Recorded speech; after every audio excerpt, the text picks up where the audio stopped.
How's it going, everybody? I am Kyle from Fantasy Forge Studios, and we are back with session 23 of Adventures in Middle-earth, Eriador Adventures. And we will, right now, we are joined by Theodric, but we will be having Valinith join us. Unsure if Cole will jump in here later. We'll see, I guess, if he does, but let's not count on him. But I know it's been about a month since we've last streamed due to sickness and illness and all that kind of stuff, but we are finally back with Adventures in Middle-earth. It's our D&D 5e campaign taking place in the world of Middle-earth, set in the world between the basically the years taking place between the years of The Lord of the Rings and The Hobbit, 7 years after the fall of Smaug.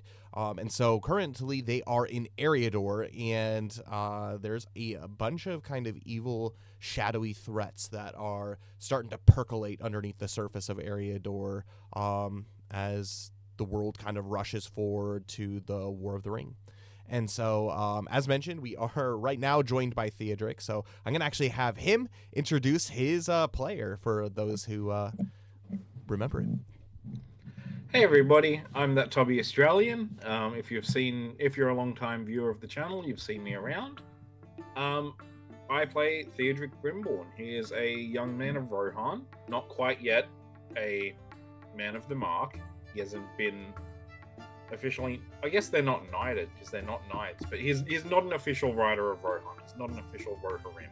He is just a man of Rohan who has got most of the training. He travels. He's a man with skills. He's got those skills. He travels the world with his beloved horse, Baradarok, who is one of the kin of Shadowfax, Gandalf's horse from the movies. And right now, he's traveling with his good friends Valinith, Kyrian, and Calefare in Bree, trying to figure out what's going on with this magic ring, and the brooch, and the dwarves, and there's a lot going on. And he's a little out of his depth here, because he's very much a straightforward thinker of if there's a problem, you punch it. And all this stuff requires a lot more delicate maneuvering than he's used to. Absolutely. Yeah, it's interesting to think of kind of the difference between like Wilderland Adventure and this one, where in Wilderland Adventure it definitely was kind of like you got to fight for survival, and now it's just like you have the skills to fight, but you got to know when to use them. Exactly. Now that you're in Eriador Adventures, for sure. Unfortunately, you can't punch your way through Bree to solve your problems. That's true. That's a good way to get thrown out. But yeah. Yeah, absolutely. Welcome, and we're happy to have you. I'll quickly go through the list of our remaining characters, starting with Kyrian. So Kyrian, he is a Dunedain Ranger of the North, and so he is one of kind of the, not chieftains, but kind of one of the captains among the Dunedain, and he resides primarily in the Fornost region. And so he, or basically the fallen city of Fornost, where one of the main kind of ranger strongholds are. But he's adventuring with the group of players as kind of their guide throughout Eriador. There are many of the lands here that are kind of known lands to him, and so he knows a great way to be able to traverse the wilderness, particularly in kind of like central/eastern Eriador. He has a hatred of all things that are wicked, orcs, and spirits and trolls and all that kind of stuff, and so he is pretty adept at fighting those types of creatures. He has a special elven blade given to him by his long-lost fiance, and he is still kind of like learning himself as far as like what his place is here in Middle-earth, particularly in Eriador, as his life was definitely taking one trajectory, and obviously with the death of his wife and everything, there was kind of a rift that was created between him and the rest of kind of the high elves. And so this is kind of his first time that he's really kind of come, not necessarily back into good graces with the elves, but is really starting to kind of work with them again, as opposed to working alone and in solitude.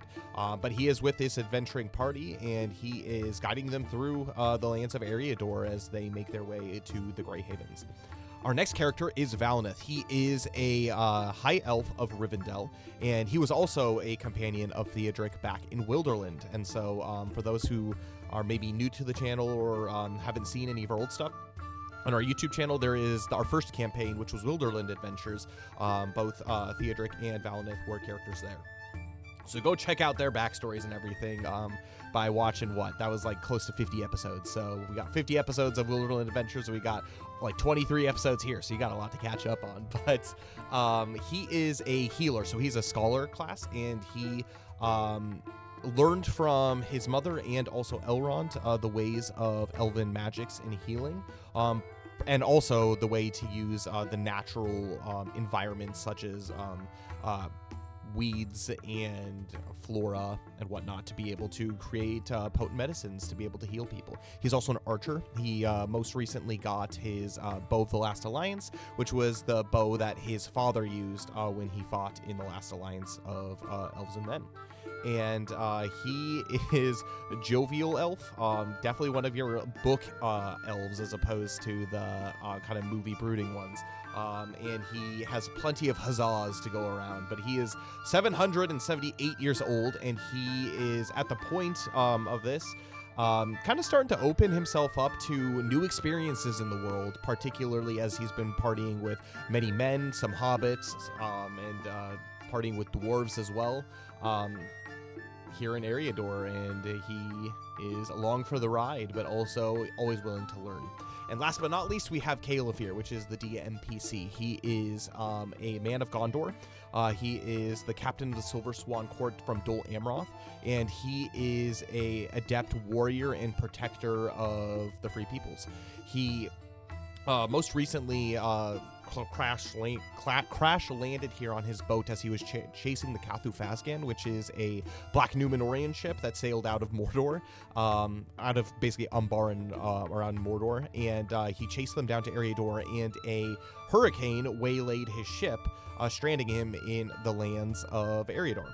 And the only few survivors of his ship was Frothian and Arfanath, and a few other men who were killed by Captain Mormog, basically one of the main villains of this campaign. And he is currently accompanying the party to the Grey Havens to let his Arfanath and Frothian, which are his shield bearer or his armor bearer, and his basically like a diplomat from Dol Amroth, as he is staying here to figure out what happened to the Black Numenorians, and also helping out this party deal with the threat of Captain Mormog. But he is a stern fighter. He so his class is Captain, which is like a tanky fighter. So he has kind of like some like extra attacks and stuff, but a lot of his abilities and skills are used to kind of buff the party and defend them from taking damage. And so he's definitely frontline, likes to be close to his party members when he is fighting. And he, yes, is very much a valiant man of Gondor. But yeah, the adventure so far has taken us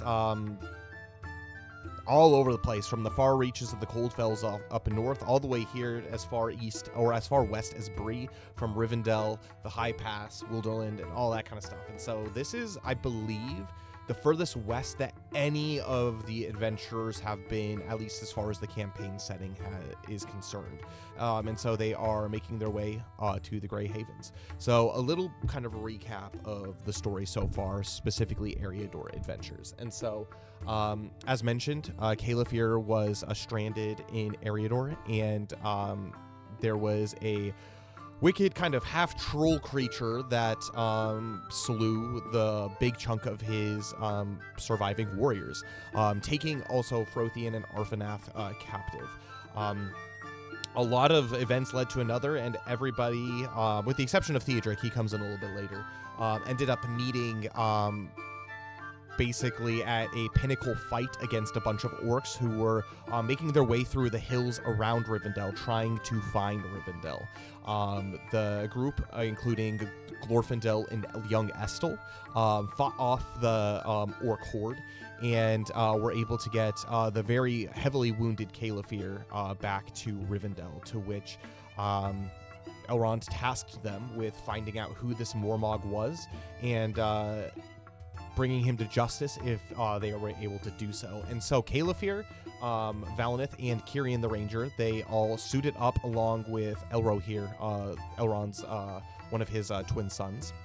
and they made their way kind of northward through the Coldfells, the Trollshaws, all the way to this place called the Broken Keep, to where they found trolls and primarily Frothian and Arvanath down in the mines, and they were digging. They were basically being put to work by the orcs and the wicked men that were there. So there were men of Rudra that were there, and then also there were orcs and goblins and whatnot that were basically enslaved and put to work down in the mines digging for something. And the company was able to break them out and escape back to, in the Trollshaws, they have a refuge of the Dunedain, and they were able to escape back there, to which they met up with Theodric, who had made his way over from the lands of Wilderland after pretty much putting an end to the bandit threat that was over there, Voltaire. The adventure kind of had come to a close, and so Theodric was trying to figure out how to deal with kind of some of his dreams, and one of the best people to be able to do that would be through Elrond. And so Elrond is kind of helping him kind of sort out his dreams, but that isn't without him sending him off to go team up with his old companion Valineth in order to help them figure out what's going on with Mormog. So again, one thing led to another, and Theodric and Baradorok met up with the company at the refuge of the Dunedain, to where they are now. Well, not now, but then they made their way northward, to which they ran into an evil specter lady, basically the ghost of someone who had been enslaved by the Dark Lord Sauron during the wars of Angmar, essentially, and that she is tied to Mormog. They made their way to the Broadcleave, which is where a giant meeting of trolls was meant to happen, and they snuck their way into the Broadcleave and discovered that Mormog is not just him, but he is gathering legions of men, orcs, and trolls in order to essentially lay waste to Eriador and the Free Peoples of Eriador. The Free Peoples of Eriador are unexpected of this, mostly because trolls and orcs cannot move during the day. And so their current plan right now is to be digging tunnels underneath Eriador, using kind of old caverns and mines to be able to expand those to move throughout all of Eriador, even during the day, to advance their kind of pace of things. But they discovered while they were at the Broadcleave that it was not just Captain Mormog, but there were also two men that were there as well. One that was kind of wizardy looking, and then one who was kind of barbaric looking, strong fighter. And they were able to find a couple of dwarves, or they looked for a dwarf that was said to be captured, but unfortunately he was not there. And so they escaped.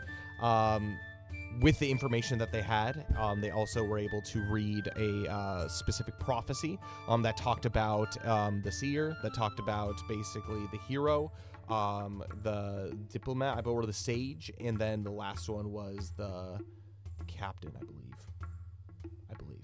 And they were prophesied from basically the fall of Arnor. They were prophesied that these new heroes shall rise, and to be able to fight against the threat once the presence of the Witch King came back into the lands. That hasn't been discovered, that the Witch King is there, but there are very clearly evil creatures from Mordor in the presence of Captain Mormog that are here to kind of let Sauron's evil deeds go. And so with that being the case, they returned to Rivendell, and they figured out what their next steps were. After escaping Morog and the trolls, they rested for a little bit, and they did a little bit of research onto kind of what to do next. Valineth actually found some research about a secret blade that was wielded back in the day during the fall of Arnor from basically like the first lieutenant and the first leader of the Dunedain. And they are now on an adventure to the Grey Havens to go speak with Círdan the Shipwright to not only send Frothian and Arvanath home, but to figure out the location of this legendary sword to be able to aid them in the fight against Captain Warmog.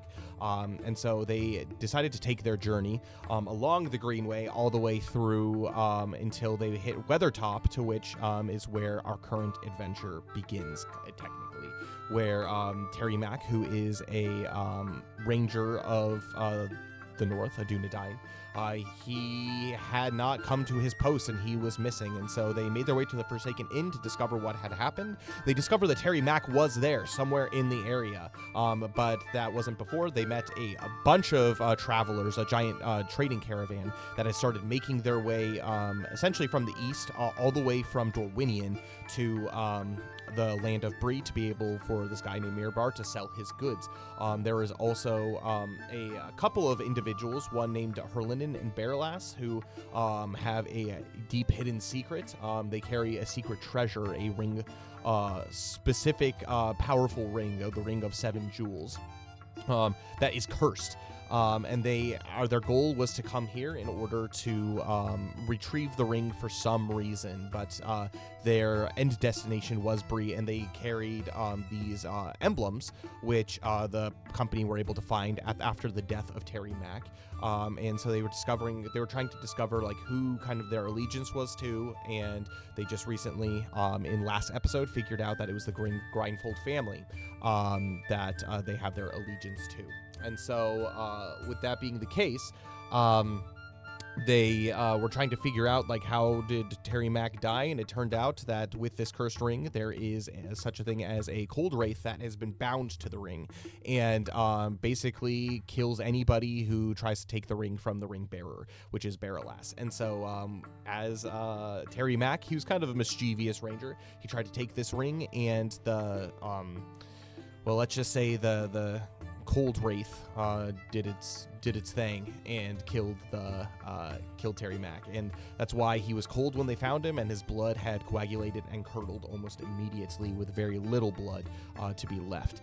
And so they kind of had a little bit of a conversation with Baralas and trying to get some understanding about her and Herlinen, and that led them to praising Herlinen for saving Baralas's life. And they continued on their adventure towards Bree. They fought some wolves, they fought a warg, and they tried to hook young Owen up with Baralas. That was always fun, and he was brutally rejected.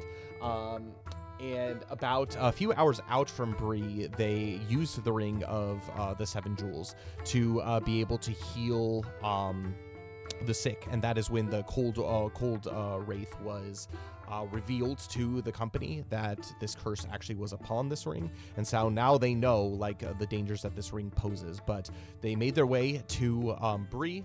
They are all settled, getting drinks, and Kirian's doing his thing in Sleuthin, figuring out what the dwarves are doing, and they're trying to escape their indentured servitude to Mirabar, the main merchant that is coming through here.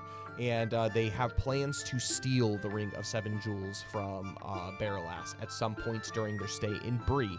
And Valineth sold some stuff, and they discovered the very last thing that we discovered was that this brooch that they had found belonged to the Grindfold family, a very wealthy, affluent family here in Bree, one who has aspirations to rule Bree and become the new Reeve of Bree. And so with that being the case, let's go ahead and turn it over to our player. So Dane will be here in about 10-ish minutes, but this is a good way for us, I think, to be able to kind of catch up Theodric, because Australian did have to leave prior to us getting to Bree, and so we'll be able to kind of catch you up, Theodric, with the events that are unfolding. Which brings me to my first question. So while you were in Bree, so there's probably been about a few hours that you guys have spent before kind of the culmination of you guys figuring out this whole Grindfold thing.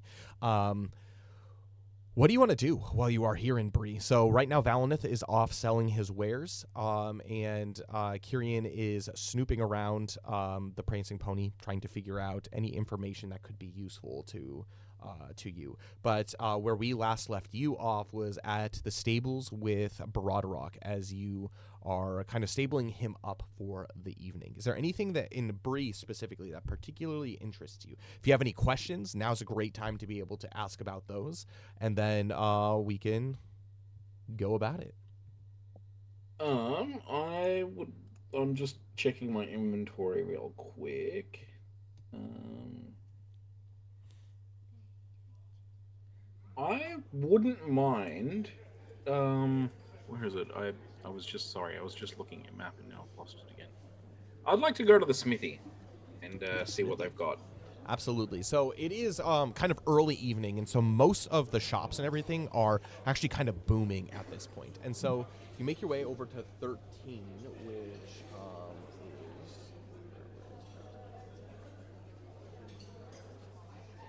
Oh wait. Oh, there it is. Oh, I haven't got my. There we go. Up here. all the way up at the top of Bree. And so as you look around to kind of find signs for the smithy, you look up at Bree Hill, and you see that it's just kind of this mountain that rises up out of the back of the city. There is a forest that kind of covers the top of this hill and around the backside, but you see that there are a number of winding streets that would get you up to that point. I'm going to have you make an investigation check for me. Okie dokie. Investigation. That is a 3. 3. And so with that, as you kind of like look around, it's pretty busy here in this area. You see that there is a market down to kind of like a market square down to the south of your location, but you don't see any smithies or anything that are there, and you seem almost utterly lost. There's got to be a smithy here, but as far as like knowing where it is, unless you ask for directions, it's going to be difficult to be able to find something. I'm definitely going to ask for directions. Cool. And so as you look around to kind of deduce somebody who might be useful, you decide to make your way back to the Prancing Pony. In the Prancing Pony, there is a number of people that could be useful. There are employees, there are regular guests. Some look more inviting and friendly than others, but do you want to maybe talk to an employee or talk to maybe someone who looks like a regular? What is Definitely going to talk to an employee. Yeah. And as you do so, you approach the counter, and Barnabas Butterbur, he introduces himself, and he says, "Well met to you. I am Barnabas Butterbur.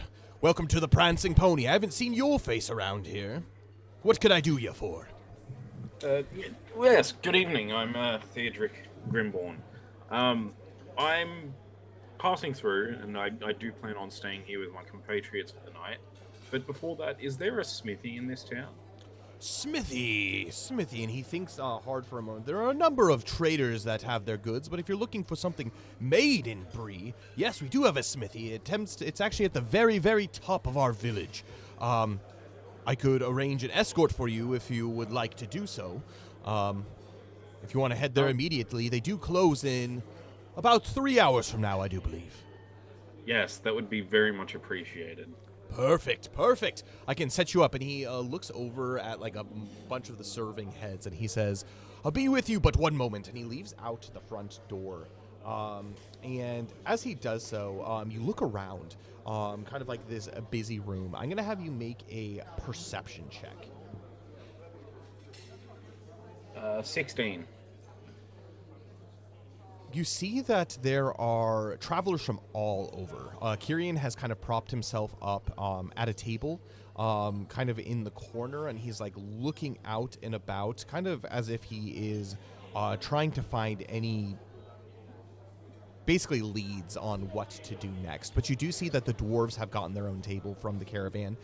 You see Baralas and Herlinen, they are there too. They have drinks in hand and they are drinking. And then Adoric, Owen, and Mirabar are all at a table talking as well. There are one table that's kind of kind of smack dab in the middle of things about this dwarf, and he's drinking beer, very jolly and joy-filled, and he is kind of like singing like his like a song to everybody, and everybody's kind of like has their attention focused on him. But not much time passes before Barnabas does end up coming in, and he introduces you to someone who probably is a little bit younger, maybe a year or two younger, but he looks to be a stable hand here. And he says, Now, Theodric, this is my stable boy.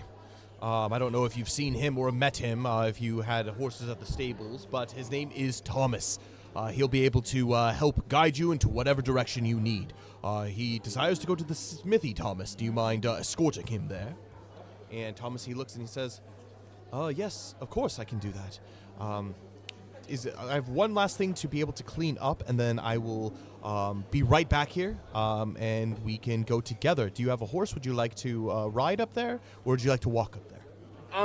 We'll just walk up there. I'll give my horse a chance to rest. Perfect. And he departs, and when he does come back, he is wearing a cloak with a hood. It looks to be kind of like a rain cloak, and he says, "You can never be too sure. It often rains here without notice, particularly during this season. Well, okay. If you would accompany me, off to the smithy we go." Spectacular. As you walk through the streets of Bree, definitely around the Prancing Pony is where it's the busiest. But I'm going to go ahead and grab your token. You begin to walk kind of down back towards the entrance that you had originally come from. And Thomas, he says to you, "So tell me, I haven't seen you around here. Where are you from?" I hail from Rohan. Rohan? I can't remember the last time somebody from Rohan has been up here. Is all good down where you come from? Yeah, mostly. You know, the standard, wolf attacks, couple goblins. Nothing crazy going on. I'm going to have you make an insight check for me. Okie dokie.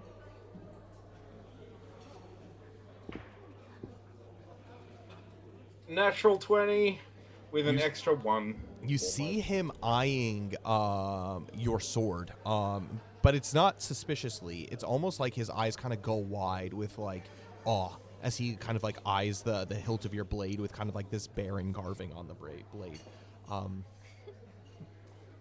He's being quite obvious about it, but he looks up to you and he says, "So, have you been on the road for long?" Yes, I think I've been traveling about 2 years now, maybe a little longer. I don't know. Sometimes it's hard to tell the time after you've been on the road for too long. I can't say that I understand that. It seems I've grown up here my entire life. Everything that I know is within the walls here of Bree. I always like talking to travelers. Hopefully I don't bother you too much, but tell me, did you see anything interesting on the road? Not to pry too much, but clearly you are a warrior of some kind. Must have an exciting adventure to be able to share as we make our way. We're probably about 10 minutes away. I have quite a lot of stories. Any that you're willing to share? Thankfully, nothing too dangerous here close to Bree. It's a nice part of the country, peaceful. But yes, further west, in Wilderland, and even further near the Grey Mountains, it's wilder country. Dangerous country. I see. I had some friends that traveled out that way. Perhaps you know them. I've met a few people from Bree, so there's quite a list I can pull from. Have you really? And he kind of gets excited as he looks to you and he says, "Have you seen a boy named Lachlan? I actually took over his position at the stable." Lachlan was one of the ones on the he was one of the 3 who fought on that hilltop with us, wasn't he? No, so you probably don't know much about Lachlan. So he is the best friend actually of Jalen. Okay. They actually departed Bree together with Halbarad, making their way towards Wilderland. That's right. and he was the one who had aspirations to become like a healer. But it is clear That's that right. he hasn't returned from his adventures, and he looks to you kind of on bated breath. He says, "Do you know somebody by the name of Lachlan?" No, I can't say I'm too familiar with Lachlan, but I met three lads from Bree while I was hunting down a caravan a while back. Well, there are many Um, of us. There are many of us. Some of my old classmates that are travelers. Maybe I know them. Do you happen to know their names? I remember one of them. They called him Lumpy Face. Um, Tom? You know that's Tom. it. Tom Lumpy Face. That's the one. And his two friends. So who would that be? And he like kind of like racks his brain. So Tom, last I saw him, he was with Bill. Bill was actually a hunter. He used to go out and hunt much of the food for the Prancing Pony, actually. And then he thinks again and he says, maybe the last one. Andy? Ah, it could be Andy. He was training to be a warden of Bree, actually. I do think those were the three. How are they? Yeah. Last I saw, they were doing okay. Good. A little bit scuffed up from their fight, a little bit less adventurous, I guess. They were feeling a bit more cautious. None of them died. This is out of character. Like, Yes. they all survived, didn't they? I think Andy died. Oh. Yeah, on the hill.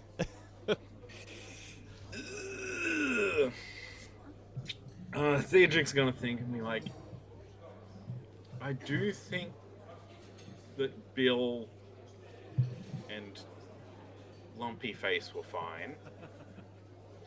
I do unfortunately think Andy passed away in that goblin attack. He kind of slows his pace and he says, "Oh. Well, I guess the road is dangerous out there." Oh, that to be fair though, he fought very well. That was a bad situation all around. You said Just it. stuck on a mountaintop, surrounded by goblins and orcs. No way to escape. It was like, honestly, it was brutal. Sounds. He hesitates for a moment. Exciting. Not that I could ever bring myself to do Terrifying. something like that. Terrifying is a much better word to use. Yeah. Clearly, they had you, a warrior, to be able to help fight that battle. So I guess I have you to thank for at least the perseverance of Tom and Bill. I actually did see the two of them probably a few months ago, but they went out on another trail. How long Okay. ago did you say that fight was? How long ago would it be because it was before Voltaire's? Yeah, so that was probably about a year back-ish. Yeah. Okay, probably about a year ago, maybe a little longer. He thinks about it and he says, "No wonder I haven't seen him." Well, I guess that's just part of the job of being an adventurer. I think the worst thing that could ever happen to me is a cow pipe landing on me, or more or less stepping in the feces of a horse. That's happened a time or two, probably on a weekly basis. It's a foul matter, but we're not all built for the warrior's life. Yes, look, there's nothing wrong with a nice, quiet, peaceful life. In fact, I envy it at times, the idea of just not having to risk my life. But, He kind of smiles understandingly, and he says, "Well, do you happen to know Jalen?" She left with the friend that I had mentioned earlier. She was also in training to become a warden of Bree too, and she was very skilled with the blade. And in fact, she actually saved my life on one occasion. I knew Jalen. I traveled with Jalen for quite a while. You must tell me, how is she? Is she finding the adventure that she's seeking? That she left here to seek?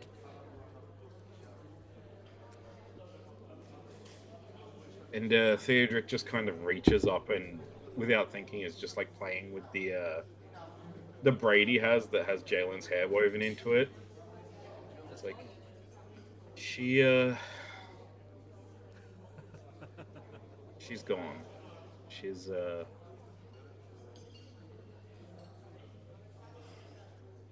she died a hero. She's gone. And he actually stops, kind of deep in contemplation, and he says,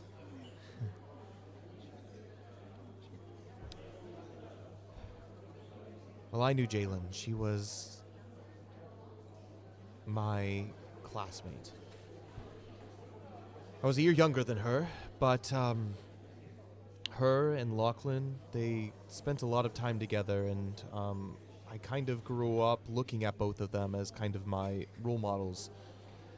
Jalen was always strong, and Lachlan was always quite clever for his age. That was until must have been 2.5, almost 3 years ago. Man, how time flies. Well, we had all graduated from our schooling, and both Tad, my good friend, and also Jalen, they decided to enter the training to become a Warden of Bree. It's a very rigorous training, and many of those that do become Wardens become some of the best fighters in the region, rivaling even those of the Rangers of the North, believe it or not. And they are peacekeepers, and especially those who go in young, they need to prove themselves. And let's just say there was one position that was open per year for those who are wanting to become a warden, and it was between my friend Tad and Jalen.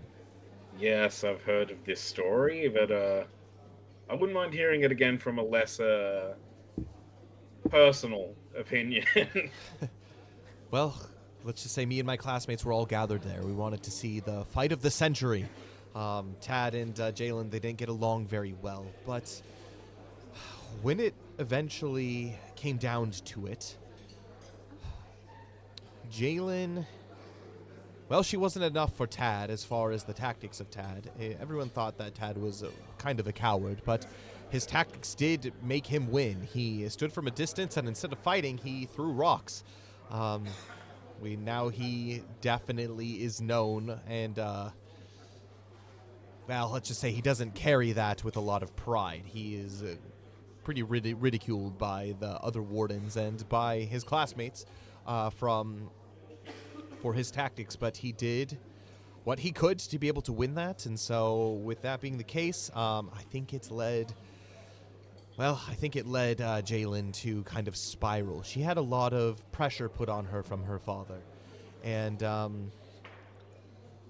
one thing led to another, and her and Lachlan decided to sneak out that very evening. I caught them, and well, I told them not to go, but it was also night, and it was foggy. I decided to accompany them just to keep an eye out on things. We went down into the barrows, and there was treasure that needed to be found. One thing led to another, and we were confronted by something otherworldly. A creature. Not of the flesh, but of spirit. It was horrifying and terrifying. And Jalen, Lachlan, myself, and well, let's just say we were no match for it. That is until a ranger came to our rescue. Him and Jalen fought off the beast. And Lachlan and Jalen were whisked off on an adventure. It didn't make it easy for me, as I was the last one to see them, and I promised that I would keep this secret to the grave. But no, seeing that you are a companion of Jalen, and she has lost, there's no use keeping the secret any longer, I think.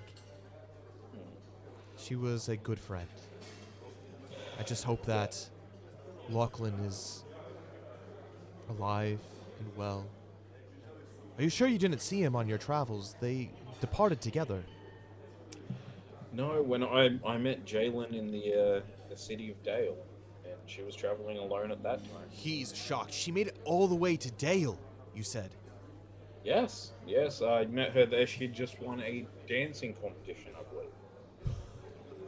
Wow. Jalen really did get to see the world.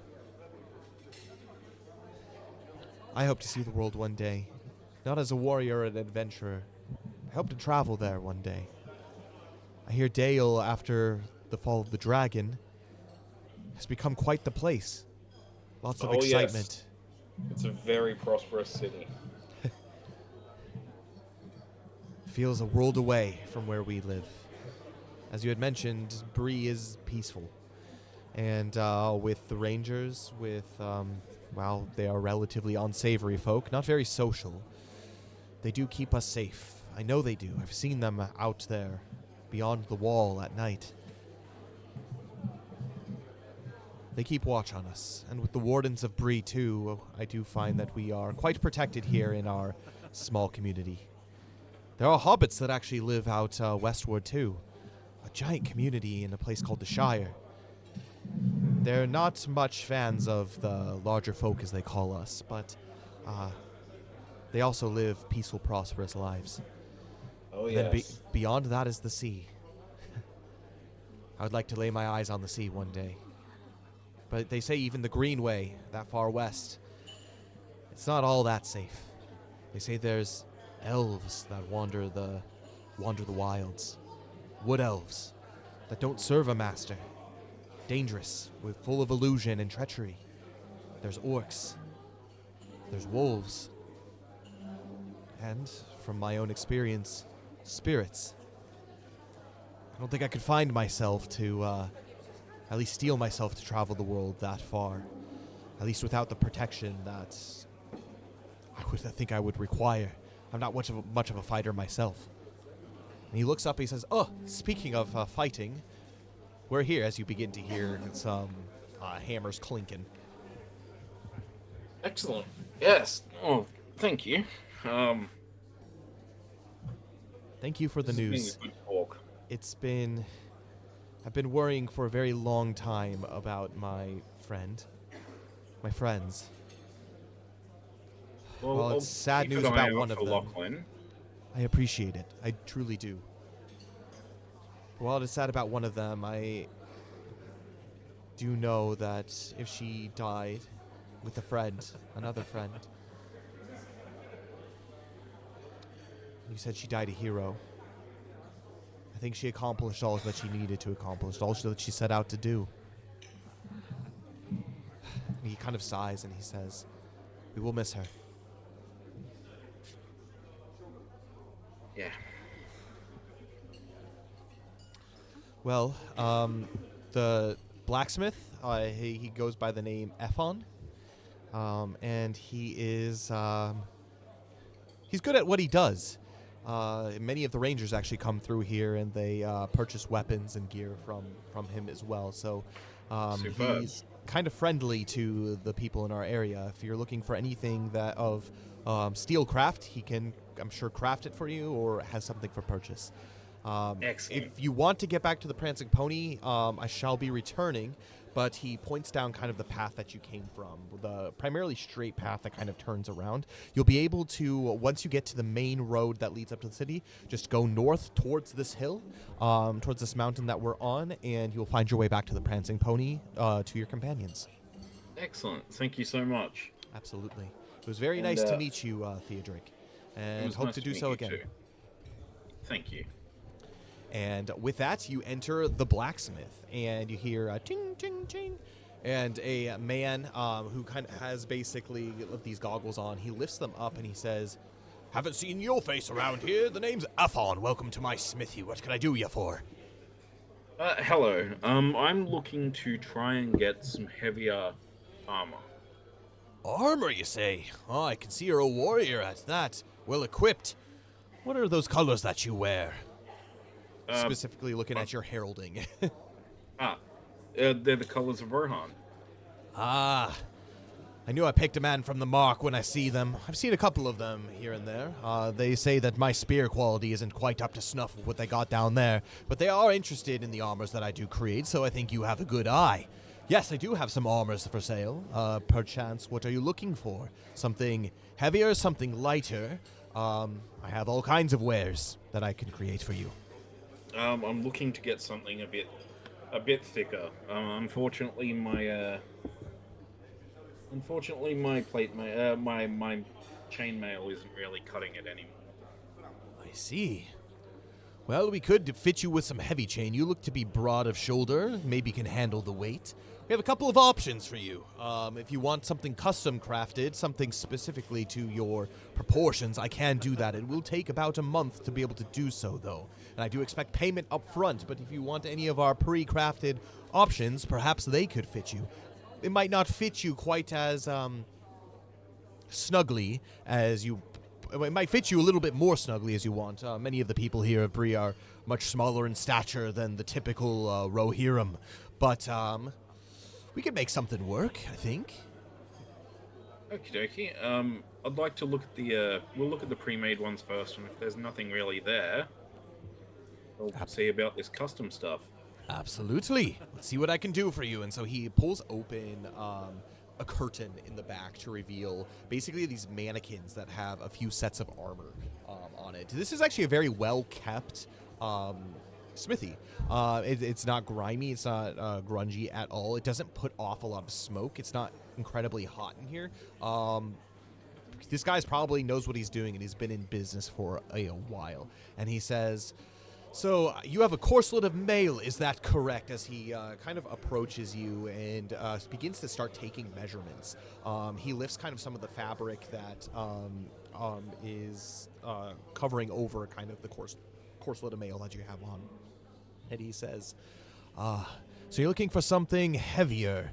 Well, we have a couple of options. We do have some ring mail that...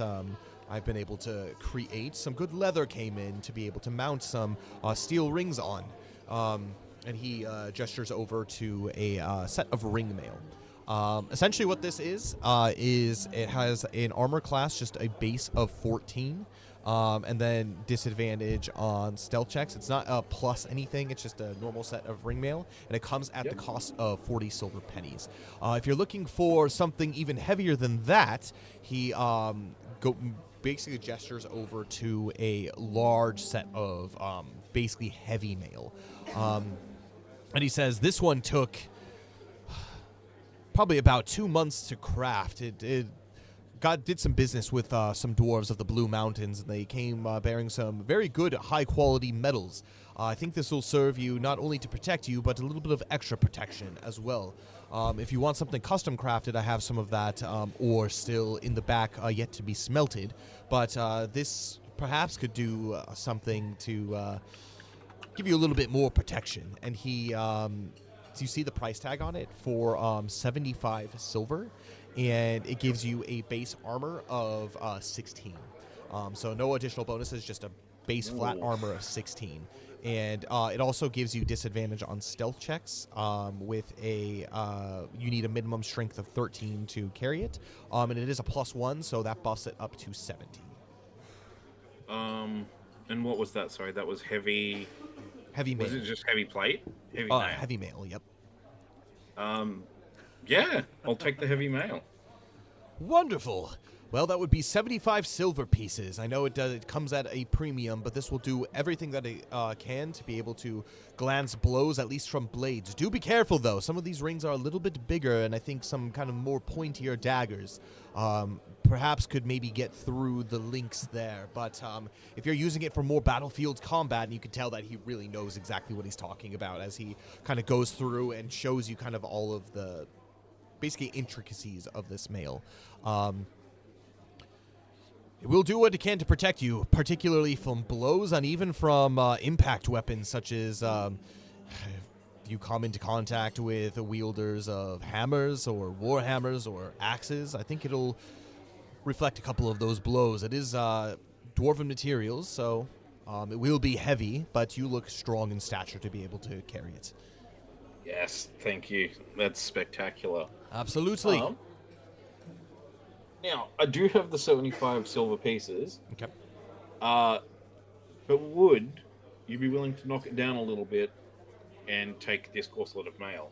I'm sure you could either melt it down if you want the materials for it, or you could resell it if you want. But, I I can't wear see. 2 sets of armor at once. I completely understand that. This looks to be. What can you tell me about this armor? What was its make? Who was its crafter, if you do happen to know? This was made by the craftsman of. Where am I from again? Was it Aldberg? I believe so. This was made by the craftsman in Aldberg back home. It was made for my 15th birthday, specifically, and I have worn it very carefully for the past 3 years of my life, and it's honestly turned away many, many blades. You said that this is for a 15-year-old. Well, this can fit any man here in Bree, even some of the Rangers. I was a very, very early bloomer. Strong in stature, I like that. I think I could absolutely take this off of your hands if you don't have any sentimental value attached to it. Look, sentimentality won't stop a knife, unfortunately. So, you know, Well, armor's meant to be replaced. I can tell that this has taken a couple of beatings here and there, and he kind of picks out a couple of kind of the, kind of like a chipped ring mail, but he says, generally it's in great condition. You've done a good job at maintaining this armor. Hopefully you do just as well as maintaining your new set of armor. I could maybe knock 25 silver off the price of that, if bringing it down to 50, if that's all fair to you. That's completely reasonable. Thank you very much. I like a man who doesn't haggle too much. Absolutely. So that'll be with the trade-in and all, 50 silver pieces for your set of dwarven heavy mail. Yeah. And I reach into my money pouch and I'll count over the 50 silver pieces. Perfect. And with that, he hands it back over to you. You are now the owner of a beautiful handcrafted piece of work. Me and my assistant, we spent many hours laboring upon this, and I'm happy to see it in the hands of a warrior, not just someone who's simply pretending to be. If anyone does ask, you know exactly who to send them to. In Bree, remember to send them to Effin, the blacksmith. Definitely. I'll have to tell my companions to swing by and see what they can. If they need anything else from here. If you have any companions, I would be happy to see them. I do close in about 2-ish hours, but if you do plan on staying in Bree for a little while longer, if you do happen to pass through again, I may have some more stuff for sale. And now you look up on the wall and you see that he has all kinds of weapons as well. Some of them ironcraft. A few of them seem to be kind of steel forged, nicer looking weapons. Those are the ones that are kind of higher up on the wall. But he has actually a decent selection where in Rivendell it's kind of more like light finesse type of weapons, where this one he has things from axes, he has nice swords, he actually, as mentioned, he has some spears that you look at. Doesn't quite have the same form as the Rohan spear, but he's got all kinds of things, including helms, shields, and all of the good stuff. So he actually, before I leave, can I do you for? If I were to show you a quick piece of armor, would you be able to tell me anything about it? I absolutely can try. And I'm going to remove that helm of Rohan, the one that we got the trolls board. I'm just going to place it down somewhere in front of him. He looks at it and he kind of strokes his stubble, and he says, "This looks quite old, doesn't it? Is this a family heirloom or anything of the kind?" We found it in the loot of a troll's cave. It was amongst a variety of different weapons that have been long thought been lost. Obviously, it's of Rohan make. Indeed. Utterly fascinating. As he examines closer, he goes into the back and he pulls out what looks to be a looking glass. And he attaches it to the table, and basically has like this large looking glass that he's looking at the intricate details, and he says, "So it looks to be a mixture of metal and steel. I think there might be hints of mithril, if I'm not mistaken, in some of the riveting. This is a very solid piece that has stood the test of time, I would say. If I were to date this, this could easily be anywhere in the ballpark of 300 to 400 years old, I would say." And he looks at some of the kind of jewels encrusted in it as well. "From my knowledge of Rohirrim goods and armors, the vast majority of them are made primarily of iron, steel, very fine leather. You've got great leather down there in Rohan, but usually they're not adorned with such resplendency."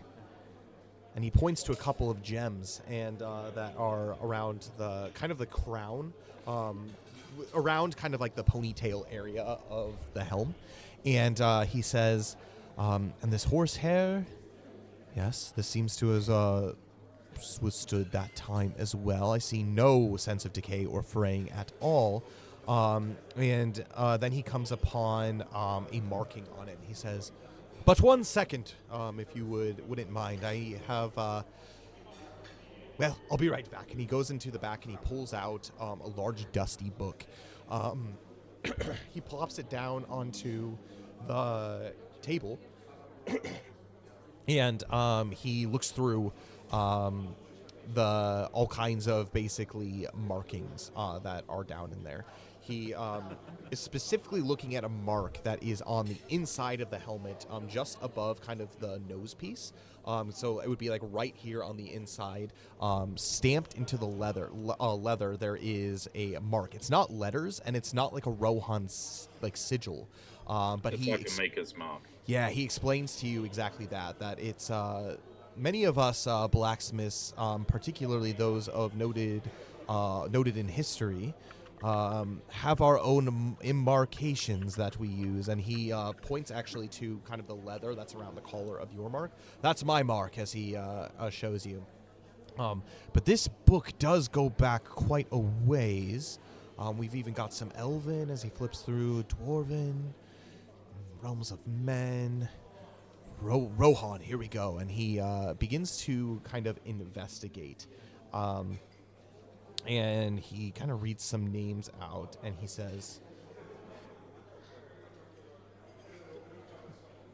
"I can't believe it."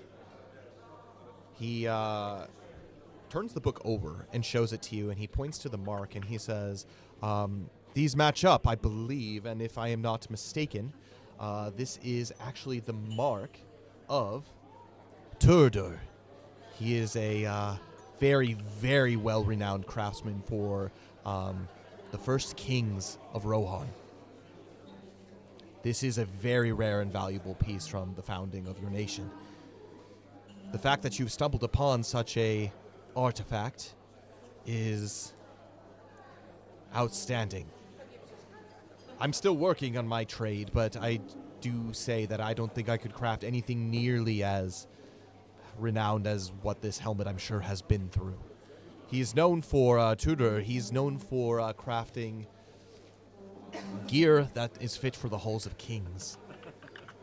If this were to belong to somebody, I would say it is probably fitted for a prince, some kind of viscount, marshal of your lands, or let alone a king himself." Can I, using everything you said, like when it was made and everything, can I do a traditions check to try and figure out who it belonged to? Yep. Would I pretty please have advantage knowing that I would have been trained to know this stuff?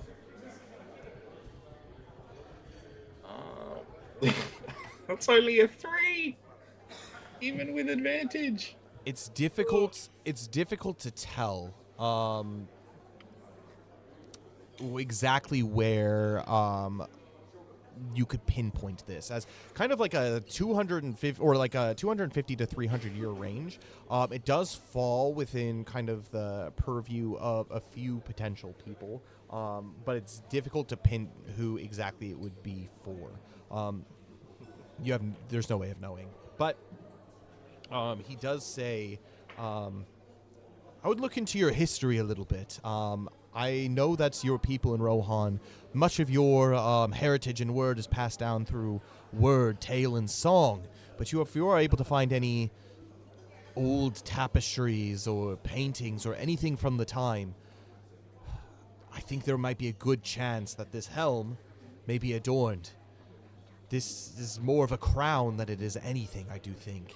So if it were to belong to somebody of renown, let alone royalty, this would be a staple, something that would be at least reimagined or preserved in history through painting. Can I check my bracer of armor to see if it has any sort of maker's marks on it? Yeah, you go ahead and take those off. So these ones are leather.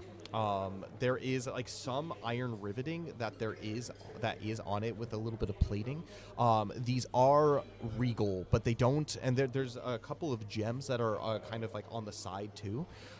But these don't look quite as impressive as the helm. Almost as if, because you knew that the Greaves of Hama, they were worn by a prince, essentially. So if that has anything to say, it's either a very high prince or a king that this helmet belongs to. But you look at the mark and you show it to him, and he says, I can see this is primarily leather work, but he examines the bracer and he says, it's from the exact same mark, same maker.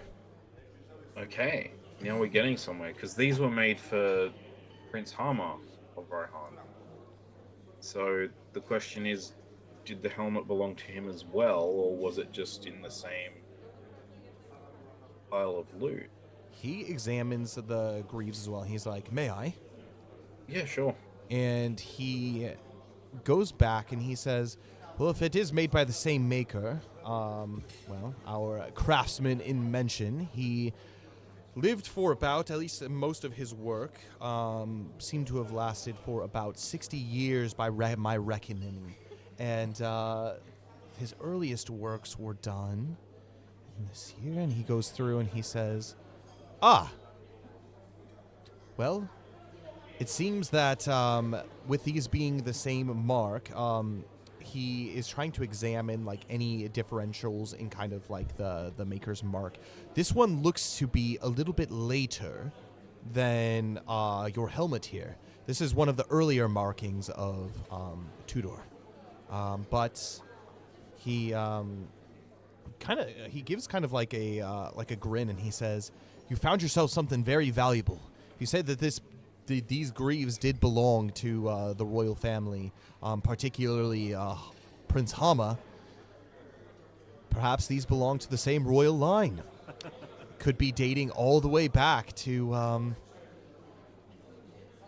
King Helm Hammerhand of Rohan, perhaps. I'm not going to say with absolute certainty that this belonged to King Helm Hammerhand, but perhaps it belongs to his line.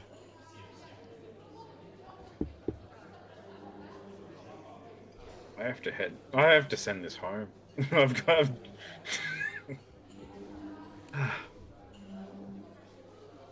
Keep it safe. There are many who are looking for treasures such as these. And he kind of looks like side to side, and you see that there aren't a ton of people. It's pretty secluded at the top of Bree. And he pulls you in to listen, and he says, there are many people, particularly in these areas, many merchants that, if they laid eyes on an artifact such as this, they would pay top price for it. But I warn you against it. Oftentimes, those magical artifacts, those things that have been passed down through a legend, once they are sold, they tend to disappear. And you said you found this in a troll horde. Perhaps that is what originally happened to this. Just hope it doesn't, something as resplendent as this doesn't find its way into the hands of something wicked or in a dingy place such as another troll hole. No, I fully intend on taking this home to Rohan and presenting it to the right authorities. It I needs to be, would, if I were you, I would keep this hidden in your pack, out of the purview of anybody. There are many eyes here in Bree, many good folk, but there are many travelers that come through here. I appreciate your advice and your help in this And your matter. secret is safe with me. It's plenty payment enough just to be able to lay eyes on such a wonderful work of art. This is actually the very first of the works of art that I have seen from Tudor from that time. I've seen some old Gondorian creations. Some elves have brought their weapons through, but nothing from the realms of Rohan. This is true treasure to your people, I am sure. Keep it safe. Thank you. And Theodric is going to put the helm back in the bag he was carrying it in, and put his bracer back on and head back to the Prancing Pony. Perfect. Do we have Dane with us? I think I saw him pop in. Are you here with us? I am here. Can you hear me? Yeah, we can hear you. Absolutely. Sorry, Yeah. guys. Yeah, no worries, no Oh, worries. good. Welcome home. Happy you traveled safe.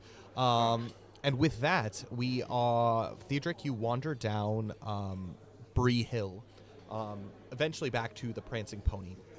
At this point, Valinith is back, or isn't quite back yet, but Kyrian is there, and we go over everything that happened at the end of last stream. So you go in, you order drinks, you order rooms for the night, both you and Kyrian, and you begin to sit down and have a conversation. This is the point where Kyrian begins to listen in on the dwarves that are next to you, and he hears the information about how the dwarves do plan on stealing the Ring of Seven Jewels at some point while Baralas is here. This is around the time that Valinith does enter. He comes and he sits down at the table with you, with his newly acquired silver pieces in his coin pouch, and he has a seat, and it's just you two plus Caliphyr. And Caliphyr says to you, Valinith, he says, "Oh, welcome back. Hopefully your endeavors were prosperous for you." Oh, yes, they were. I didn't get to sell everything at full price. However, I have restored my coffers. So, happy about that. Speaking of which, Theodric, is that new armor you have on? Yes, I thought it was look, the old chainmail was good, but as we're fighting bigger and heavier and scarier things, I think it was time to get some better equipment. Caliphyr yes. chuckles and he says, "That's heavy mail, isn't it? It's been a while since I've worn such a burdensome armor sets, but plate armor is where I tend to, it has a little bit more movement to it, but you are a stout fellow, and I think you would be able to be very good on the front lines right by my shield, wearing such a wonderful craft." And he kind of like examines it and he says, "What kind of steel is this made out of?" Well, apparently it's just regular steel, but the smith that I was speaking to, the creator, he said he did have some mithril that he traded for with some of the dwarves that passed through. So I think he said he mixed some of that in as well. I'm not 100% sure. A lot of the smith's terminology goes over my head. I just wear the armor, but he seems to really know his craft a lot. He told me a lot about my my bracer and about the helmet we found, and yeah, he really knows his stuff. If you need anything, I'd definitely recommend checking in with him before we keep moving on, because If he this seems smith to be an expert. If this smith has a mithril, I might pay him a visit. That is a very rare material that I can take back to my lord. Yeah, I don't know if he said he only had a bit, but I don't know. He seems an affable fellow. It's good to know. And good to know that for whatever adventures lay ahead of us, you are heavier equipped to be able to withstand the blades of our wicked foes. You don't want to be cut by any of those orcish scimitars. There's more things in this world that to be afraid of than just cuts. Diseases, poisons, all kinds of things that I've seen them use on my people. Yeah, as this is happening, Valnith is inspecting the armor, scratching his chin, admiring the craftswork. He's like, "Oh yes, this should prove to be quite useful. Just don't get stuck with anything. These rings are much bigger than the other ones that you had." Yes, but that's kind of what the shield's for. Oh yes. Caliphyr, he eyes the shield and he says, I'm telling you, when you're fighting on the front lines, having a little bit of extra protection is very welcome. And I will have your back just in case we do have any prickly creatures that come up and try to, well, let's just say do us in. I appreciate that. Just above the game, this armor has brought my AC to 20. Oh, Disgusting. I now have an AC of 20 and I can rage. That And- is and half thanks to- damage. And Oh thanks my to God. that one of the feats I took, I get no negative side effects from raging in heavy armor. oh my gosh. You are just going to be... You're going to be I'm a slayer. tanky, thick boy. You've been plotting this from the beginning, haven't I you? have. I absolutely have. 2 years later, it's finally paid Yes. off. Every civilization we've been to, I've been like, "Hey Kyle, do they have any smithies?" Yeah, they've just got some knives and swords. Like, hey Kyle, have they got any smithies? Oh, Rivendell just kind of has light armor. I'm like, I'm gonna get that heavy armor. It's gonna happen. Yeah, actually, Here we Bree's a are. very good place for that. Definitely, like, a very much a trader city. And it's kind of like you're, like, only, like, a real refuge of men here, other than Tharbad. And Tharbad's a little sketchy, so, yeah, it's good. But But it's got bad in its name. it does have bad in its name. Yep. But with that, Kyrian does kind of sit back down, and he says, well, I just heard some interesting information. Oh, that's what you're good at, Kyrian. Lay it on us. Is it good information? So, it's good and bad, I would say. The dwarves seem to have a plan to free themselves of their indentured servitude on the plus side. That is good news. But I feel like they're not going to be doing it in a good way. I can't say that I don't blame them, considering all that they have been through. But, they have eyes set on treasure of kind.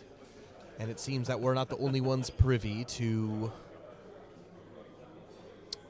some of the more valuable treasures that travel within this caravan. If you know what I am saying. Oh boy. I'm So, Knowing- one of yeah, go ahead, Daedric. knowing our luck, it's only going to be one thing. And it's the one thing that could probably kill them if they succeed in stealing it. Correct? Indeed, they plan to take it, sell it to their kin in the Blue Mountains, and, well, buy their freedom. I would say that their underhanded means of stealing something that isn't theirs is definitely a concern, but you are absolutely correct, Theodric. I do think that well, clearly they don't know the curse that this ring does carry, and I think it will be the death of not just them, but the death of many if they do attempt to take this from Baralas. See, that begs to differ. If it was just the fact that the dwarves getting what's coming to them, I don't necessarily see anything wrong in them attempting to do so. However, if innocents are could be potentially harmed. I saw what that was. Specifically, I won't name names. I saw it, and even for myself, it sent me chills. Though I cannot be frightened. But either way, it was scary. It was terrifying. I guess that begs one thing: we must find Baralas and tell them to get out of town. Because if she's not here while they try to steal it, then they can't steal it, right?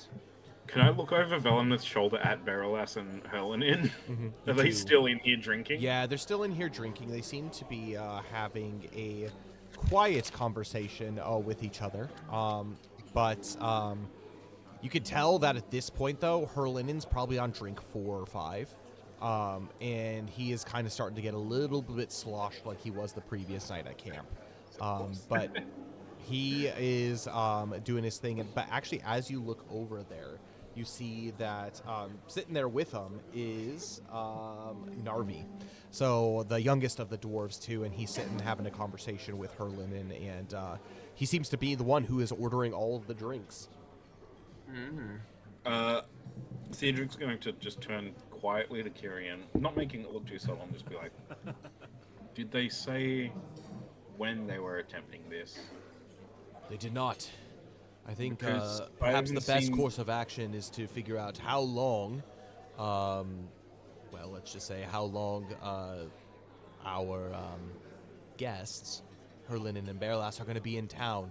Because I think the longer that they're in town, perhaps the more danger that they are in. I don't want to necessarily reveal to the fact that we know of this ring to Herlinin. He seems to be not privy to the fact that we even know of its existence. We need to somehow find a way to He's get... drunk. He's drunk right now. I don't know if he'd retain anything that's I said. don't think he's privy to anything, but judging by how many drinks that Navi seems to have bought him, I have the bad feeling that it might already be happening. Caliphyr says, we must be keeping eyes on her, on Berilas then. We are not to let her out of our sight for the remainder of the night. They have rooms upstairs. If we maybe perhaps tracked down which ones they're staying in, we might be able to perhaps post a guard for the evening. Maybe take a rotation to keep anybody from sneaking in. But as long as we keep her within our sight, I don't think the dwarves will do anything outrageous in the middle of town, I would hope to think. Yes, this is quite the predicament indeed. Well, we must be vigilant and on our guard throughout the night. Ideally, if we can get a word with Berilas, and I think she would understand the severity of this situation, knowing that they know about this ring, aside from just us. And he's kind of whispered about this. So the sooner we... Continue. Sorry, Belen. I was just saying, the sooner we can let her know, the better. We need to, at the very least, let her know by tonight, because it'd be quite suspicious if there were people keeping guard of their room in particular. Okay, I have a quick idea, Velenith. I do still have this little runic oddity that I found, the little rune necklace. Oh yes, remind me over game. What is this again? It's a runic necklace we found on the white outside of what was that place called? Our time shenanigans. Oh yeah. Time travel shenanigans. Yeah. And it wasn't human or elvish markings, I believe. Did we ever figure out what it was? No, you didn't. No. Which is why I plan on asking Navi, who is currently trying to drink Herlinin under the table and succeeding. Oh yes, I see. While he's maybe distracted, you can slip in and have a word with Berilas. Yes, it does seem that whenever they see something of great value, they do get distracted. That's for sure. And if we remember the last stream, Valnith had given fancy wine to the dwarves when he had come in. So hopefully they're enjoying that and They are. distracted. And they do very much get excited by any makes of dwarven works of dwarven make, like the toy, like what was it? The toy boat. Yeah, there's like a toy boat and then Toy like boat, A little puppet soldier, I think it was. Yeah. Yeah. Well, I will say those are valuable in themselves. Maybe they could be sold. But that being the case, I think that is a great idea. And I can, guys, and Valnith takes out his second bottle of elven wine that he had bought, because he bought 2 of them. He's like, and while this is happening, I could pour Berilas a drink and covertly share the news. Okay. We have somewhat of a plan. Let's do it. So with that, Theodric is going to dig through his pouch and find that runic necklace. Forgot about that. It's crazy. So did I. It just says a necklace inlaid with dwarven runes found on Anu's body.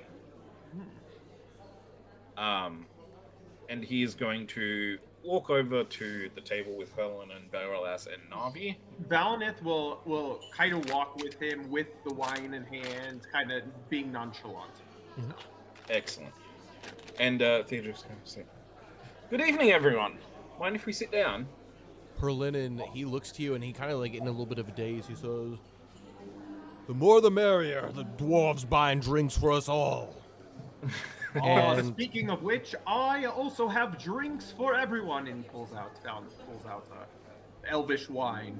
This Oh. might be wasted on you at this point, Herlinin, but no. What is this vintage? And he takes it and he like looks at like the label and he says, "Aye, elvish indeed, from the halls of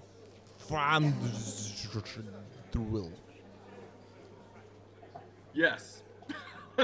Takes it back and says, "All right, well, drinks aside." And Valinith starts pouring him a glass. He's kind of making slightly a commotion, not like a crazy commotion, but enough to be like Valinith isn't in on anything. He's just celebrating life. Make a performance L'chaim. check. This could be with advantage with Theodric being there. He's saying L'chaim to life. All right. Uh-oh, I forgot I'm on my laptop. Dice. Okay. The reason's my laptop's slow. That's okay. Give me a sec. While that is being rolled, Theodric, as you Nice. are having this conversation, what are you doing in the process? So you have this I'll- rune necklace in hand. Yep, I would like to sit down wherever there's a seat available at this table. Yeah, it's And four-person just- table, so all seats are filled at this point. Oh, okay. There are 5 of us, or is Valinith not sitting? Valinith was standing pouring drinks. I Okay, think. cool.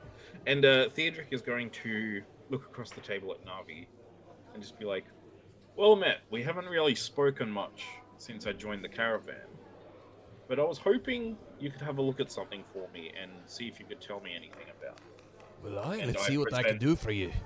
I present the necklace to him. He, as you pull it out, he distracts his attention to look at it. I'm gonna have you make a persuasion check. It can be made at advantage and at +2. Okie dokie. By the way, that was a 7 for me. 7. Not great. Sorry, guys. That's okay. It's an You got plus 18, zero. an 18 on my persuasion check. So as Valinith begins to pour this, he says, Herlinin looks to you and kind of like narrows his gaze and he says, "You're not trying to get me drunk, are you?" And Valinith says, "Oh, it seems you're already there, my good friend." And he pats him on the back. Well, there's no arguments with that. If it's good, I'll have a glass or two. And And he sits after he finishes pouring him a drink. He sits down. Valinith sits down next to Baralas and says, "May I pour you a drink as well?" As kind of like keeping an eye on the corner of his eye at Theodric and seeing if when Narvi gets distracted. she shakes her head and she says, "No, thank you." Well, that being the case, Valinith starts pouring himself a drink and he kind of like leans over to the side, seeing if Narvi is distracted and says, "The dwarves know." He whispers, "The dwarves know." Make a stealth check at advantage for me. Oh yeah. Come on, please. Am I stealthy? I am still stealthy. I now have double disadvantage to stealth, by the way. Well, when you're raging, it doesn't matter, right? Exactly. But my heavy mail and my great shield both have a disadvantage to stealth rolls. I'm clanking around in all sorts of armor. Not terrible. Okay, I'll take it. 15. 15, you say so, and she doesn't say anything or even like jump at this. And she looks to you and she says, she mouths the words. She like looks at Narvi and she like looks to you and she says, mouths, "Really?" Like concerned, like, "Really?" And Valinith, like, kind of gives like a small nod and says, "They're trying to, or they want it," is basically what he says, and kind of like laughs a bit, and pours what's his bucket another drink, hurling it. I'm assuming he's downed at this point. Yeah, Valinith is he's fancifully sipping. sipping. He's actually sipping his drink. He's drunk, but he's appreciating the taste of this wine. Theodric, what was your result? Mine was an 18 on the persuasion check. 18. Basically, his eyes grow wide with excitement, and he gets up from the table and he's like, "Come, come! I must show my kin the rest of my folk. Come with me." Yep, certainly. And as Theodric leaves, he grabs the second glass of wine that Valinith had bought for Helen and just takes it with him. Perfect. Yes, feel free to drink. It is for everyone. Valinith. Valinith gives a thumbs up. Herlinen, he is enjoying himself, and he says, "Why, this has a nice, fruity bouquet, I think, and, what is this?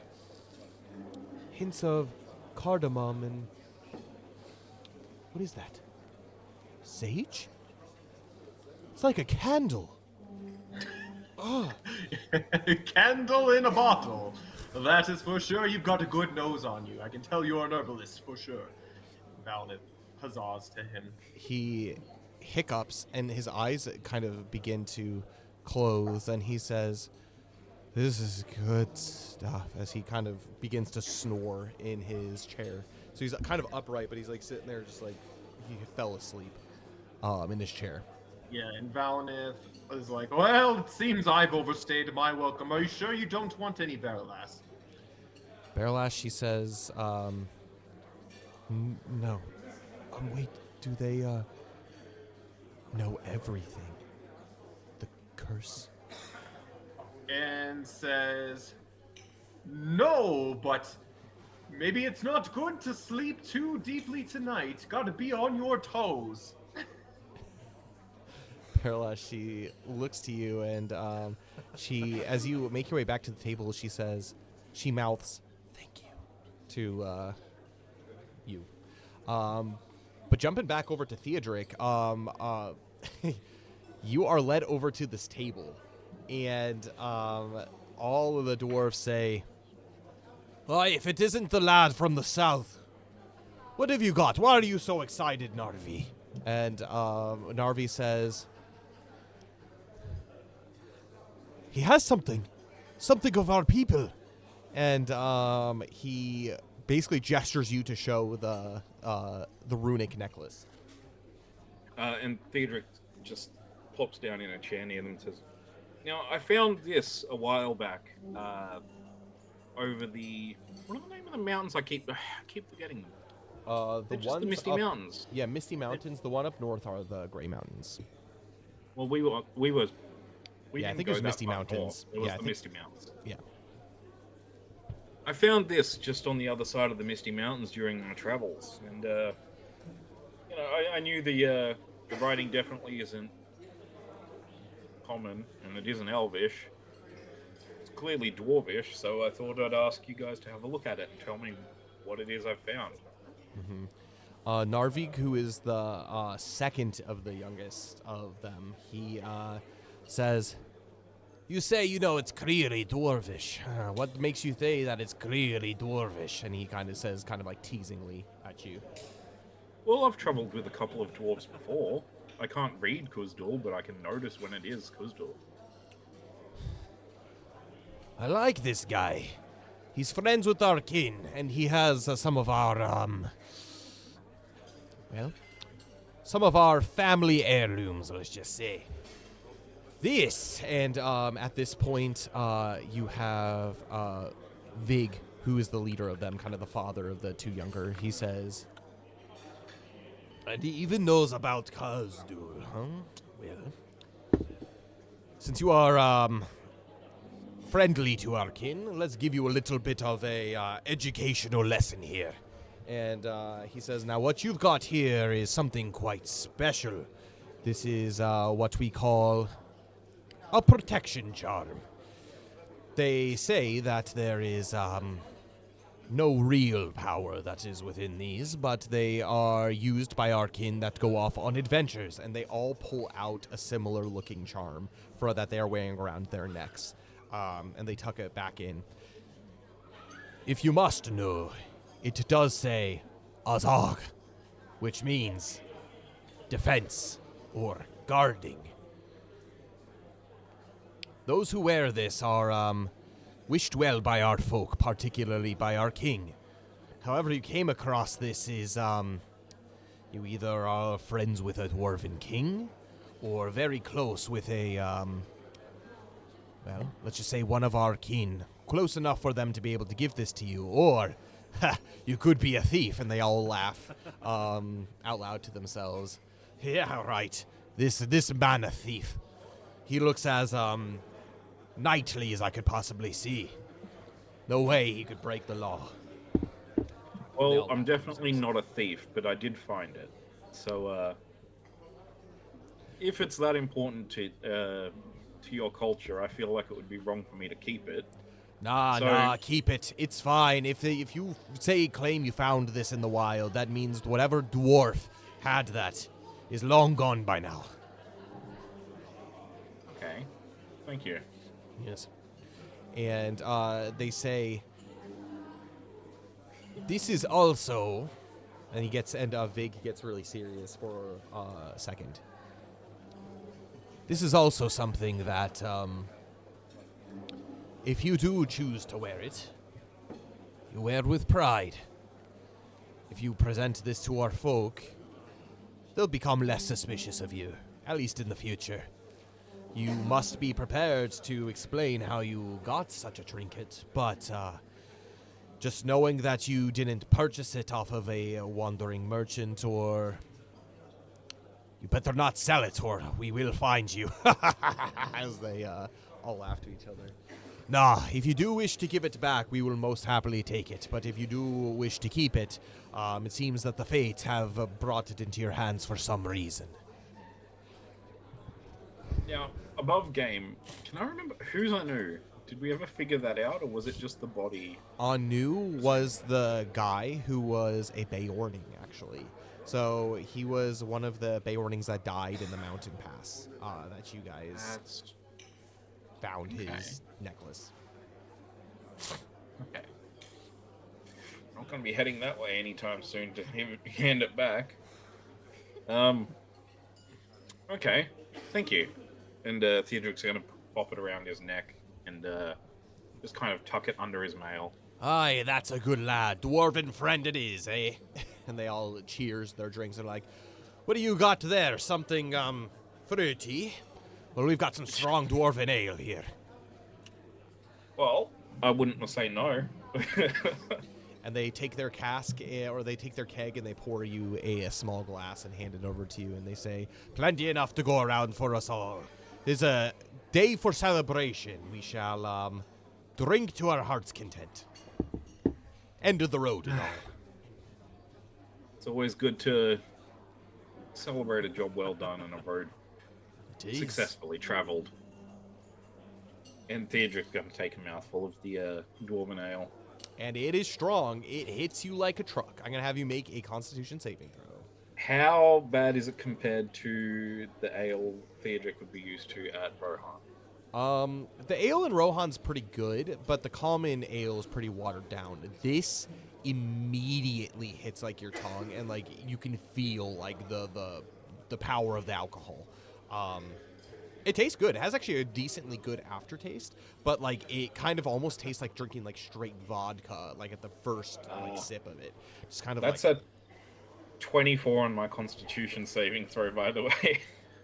You actually enjoy this. You're able to kind of grit through this, especially after drinking the elven wine in Thranduil or in Dale.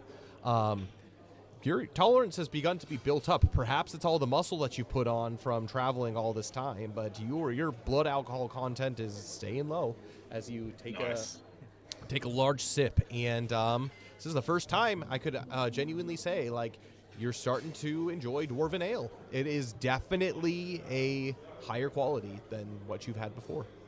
And the Cedric goes, "Oh, that's much better. Honestly, it's a lot stronger than the stuff we have in Rohan, but still quite good." Hi, and you say we take that as a compliment, but there is no finer ale around. The ale from the Blue Mountains, even well, let's just say dwarves come from far and wide from there, even all the way from Erebor and the Iron Hills. They travel to the Blue Mountains for our brewing technique. Huh. Next time I'm over that way, I might have to buy a keg or two. Indeed, we are more than happy, dwarf friend. As they all begin to laugh.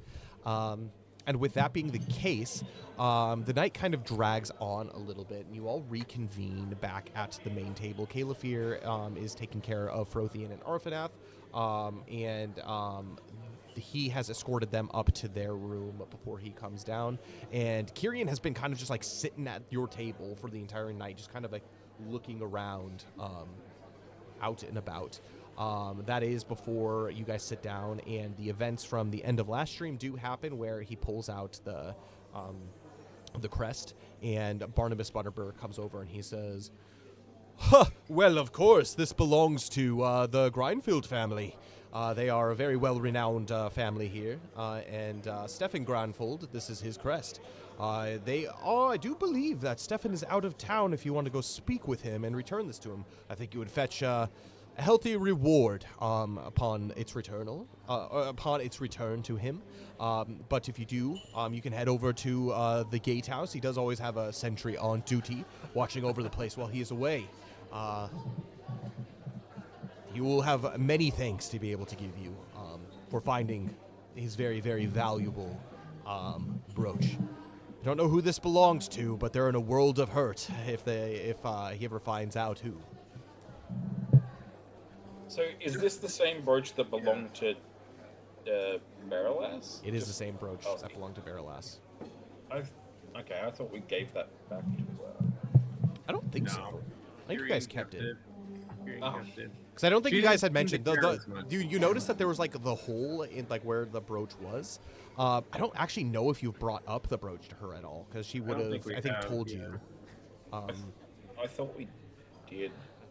Well, we just mentioned that like we noticed that the brooch was gone, but I don't think we ever mentioned that the brooch is Like you guys we have it.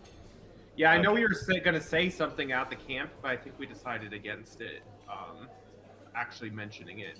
Okay. I couldn't remember if we did it to corner her into actually talking to us. Well, that was the plan to do it eventually, and she actually was able to kind of, because you noticed, I forget who it was, one of you guys approached her about the brooch. It might have been you, Theodric, and you noticed that there was the hole there, but you saw that she was covering up, and that's when the ring came into kind of view, and so you guys started talking about the ring and not the brooch. And then I think that's when she detailed to you guys that Terry Mack tried to take it from her. Rob her, yeah. Yeah. So, yeah. It's been. So what do you think the play is? Do we give the brooch back to Baralas or hand it to this dude? Maybe we could find out more about it. Valneth takes it and kind of looks it over and sees if he can see any other specific oddities compared to it just being like the a symbol of the family itself, to see if there's something more personalized on it. Yeah, make an investigation check for me.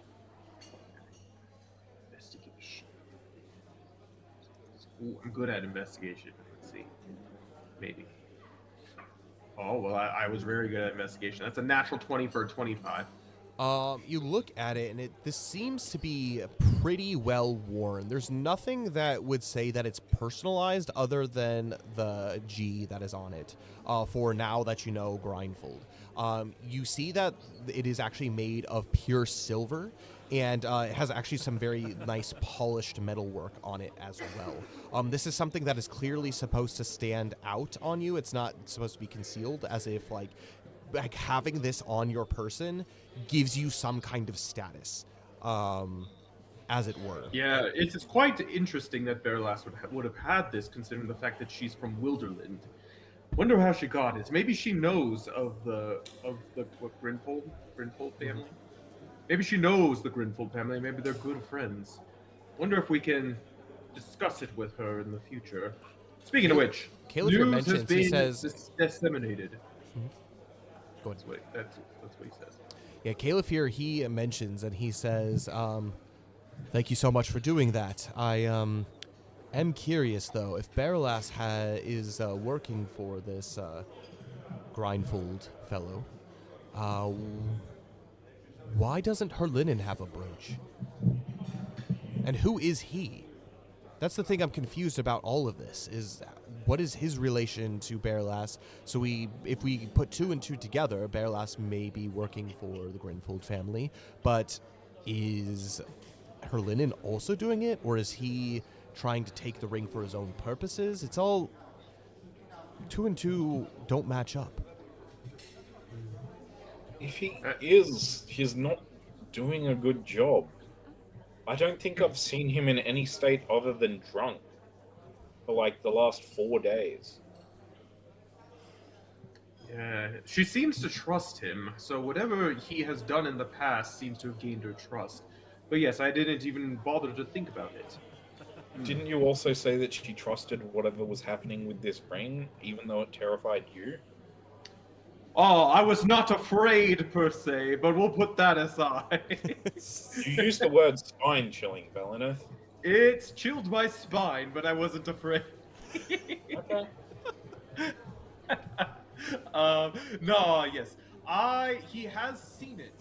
I know he has seen it because he had mentioned, or Bearlass had mentioned that to me. And actually, I think this is the first time I'm actually mentioning this really to the party based off of what Bearlass had told me at the hut. I don't know if I was supposed to share it. I can't remember. Either way, valid to share it with the party. Yes, so apparently that was how Terry Mack ended up his fate. He was touched, and this specter came and did him in, this frost shade. And so I know he wasn't drunk that night, so he knows what the ring can do. So it's curious. Maybe that's why he's drunk all the time, because it's terrifying to him.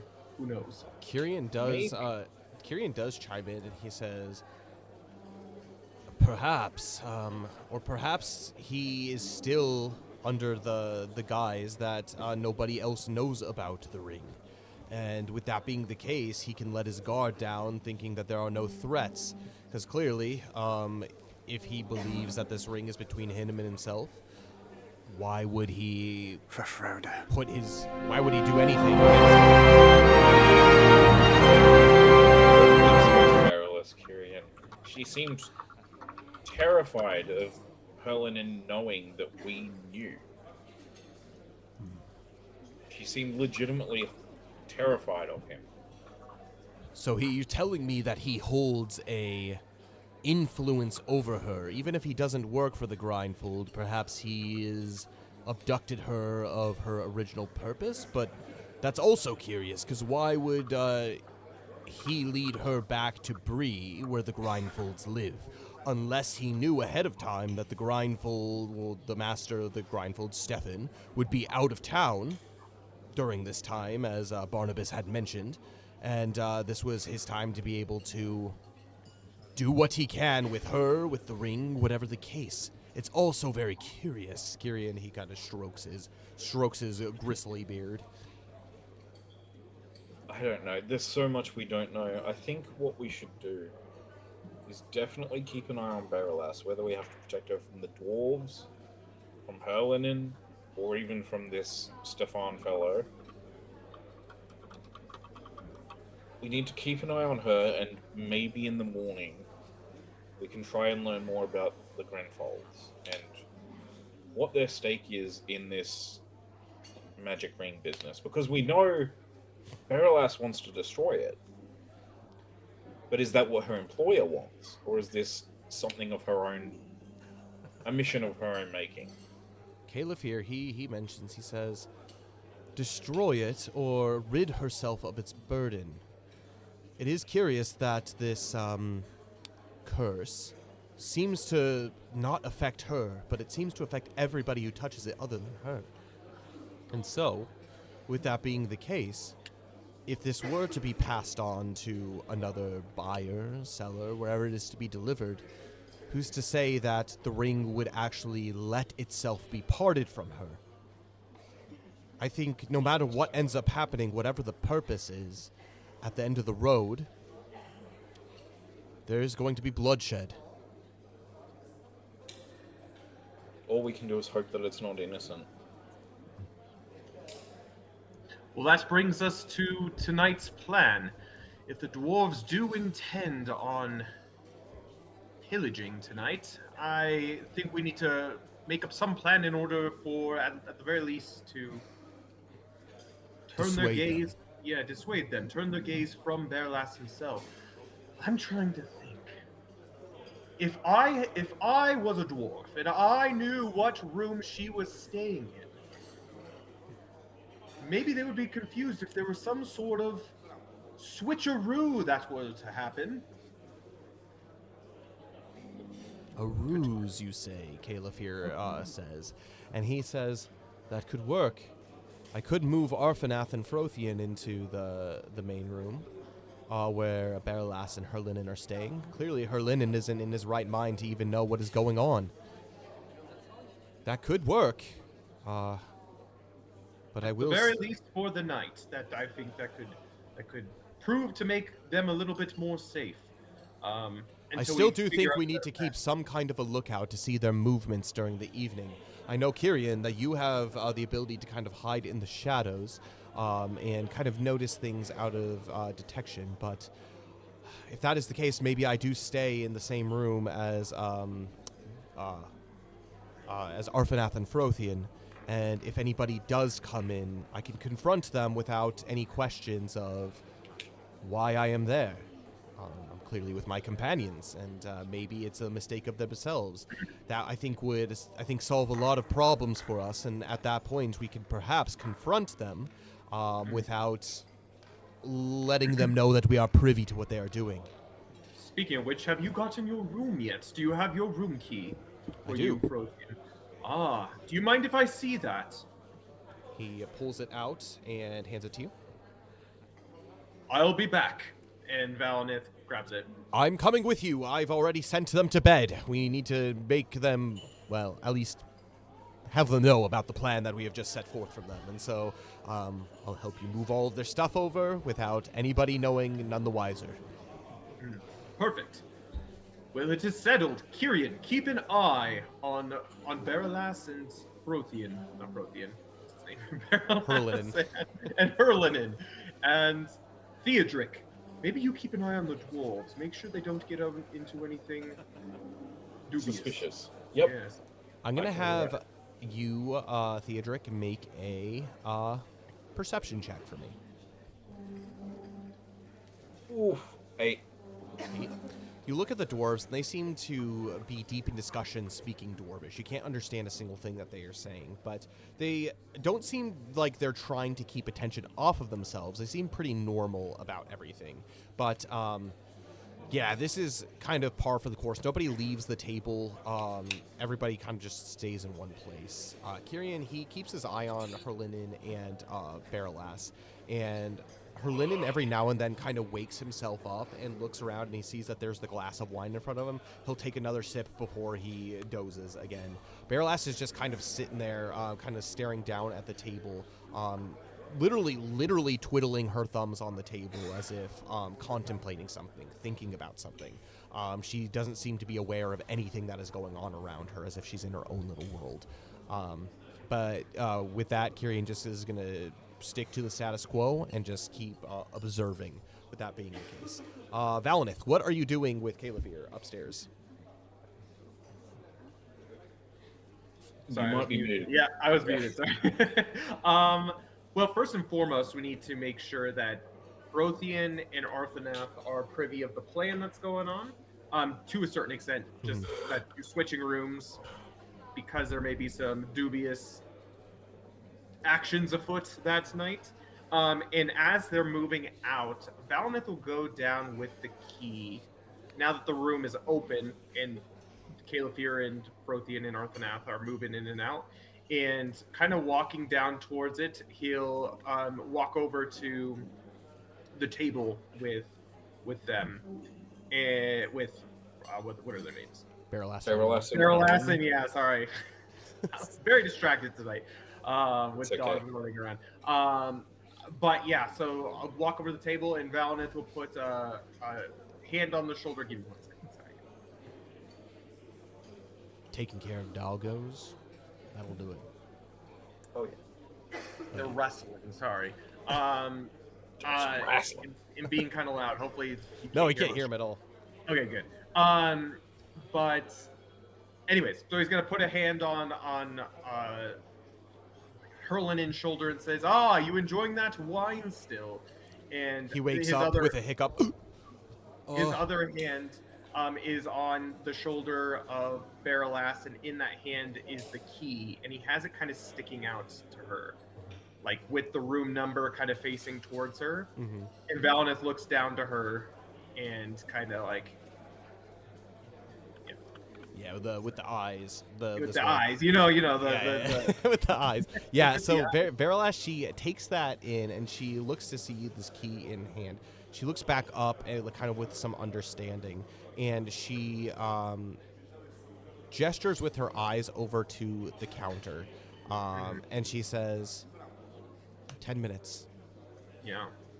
Ah, yes. Sounds great. Let me know if you need anything, my friends, as Valineth gives them both a good old pat on the shoulder again and says, "Don't drink too much of that. That's the good stuff."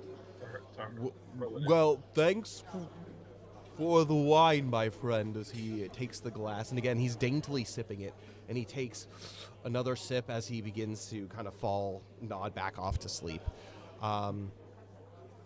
Caliphyr comes back down, and he comes over to the table, and he says, they're ready to make the move. They're simply just waiting in kind of the waiting space up there. Do you have the key, Valineth?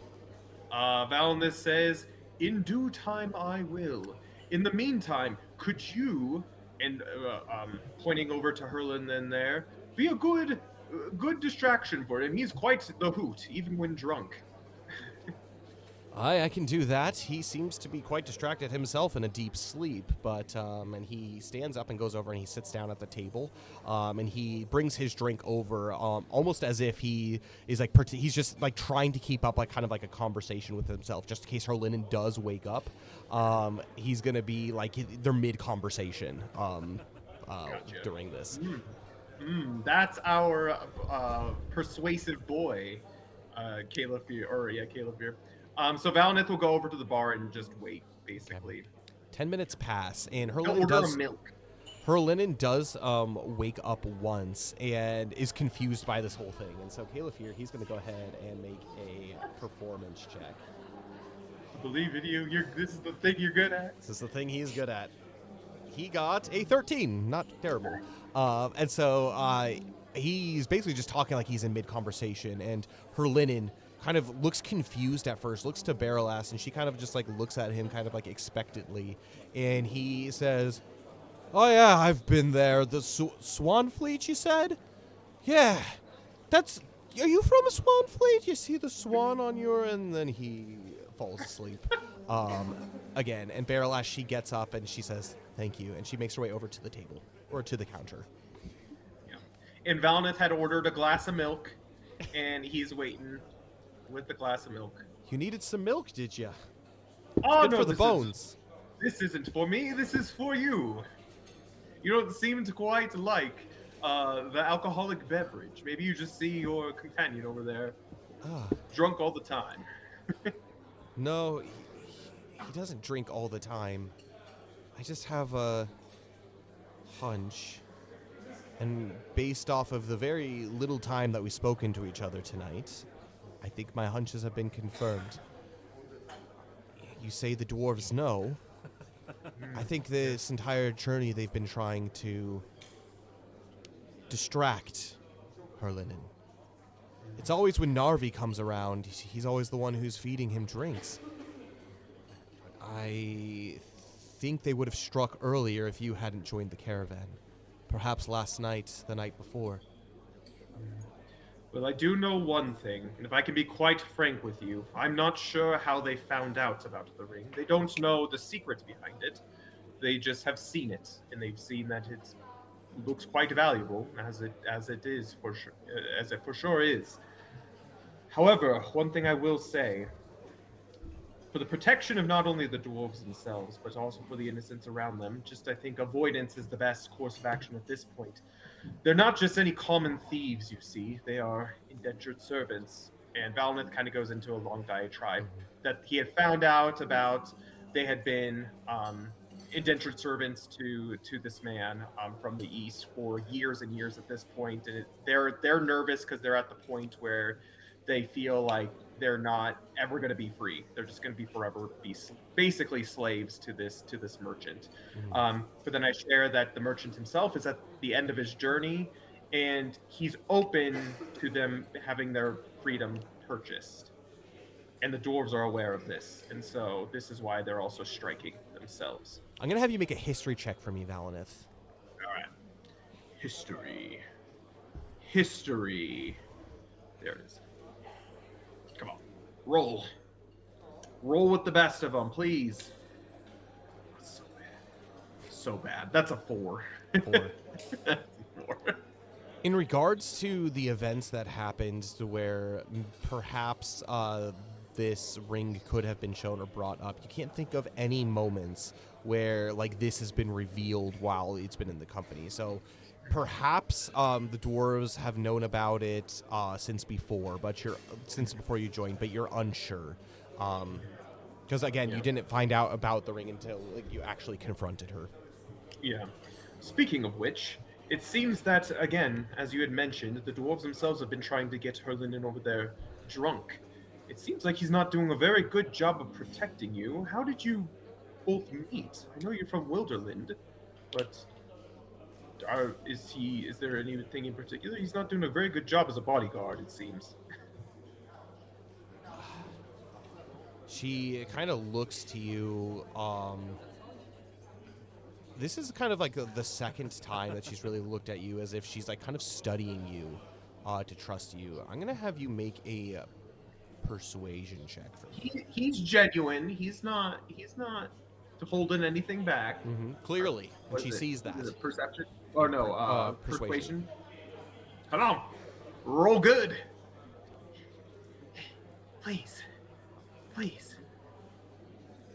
Not good. 6.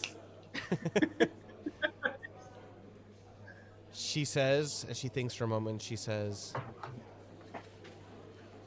mutual.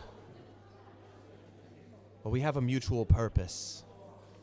All that I can say is until I came across this ring, I had not ever met Herlinen before.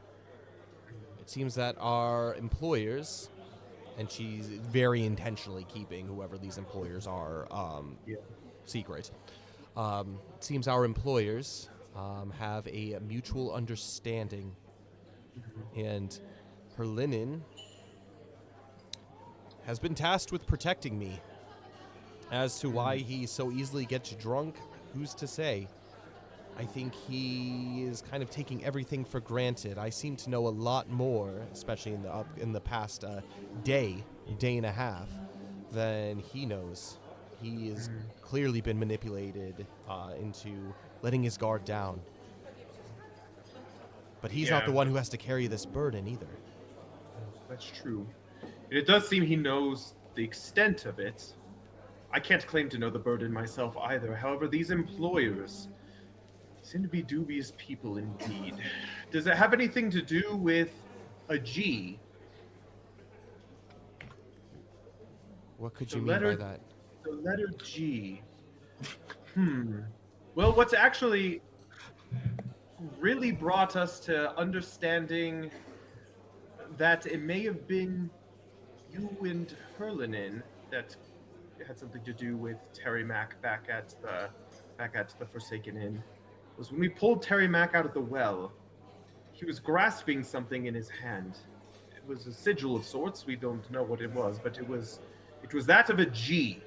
And I'm trying to think back to see if that was the case, but then noticing that your lapel it was gone. I can't remember if it was gone, if you were the one wearing it, but it seemed that that was the first pieces that were put together for us. We left it back with Terry Mack, not knowing what it was at the time, but upon putting two and two together, is this something having to do with it? Make a deception check for me. Oh my gosh, I'm so bad at these. Why am I doing this? Why am I doing? I'm being truthful for the most part. Oh my gosh, that's a 2. What is it you're not telling me, Valinith? And Valinith kind of like sighs and like looks over both shoulders and says, "Well, we do know this belongs to the Grinfold family. Do you have anything to do with the Grinfolds?" She kind of like looks from side to side as you say that, and she says,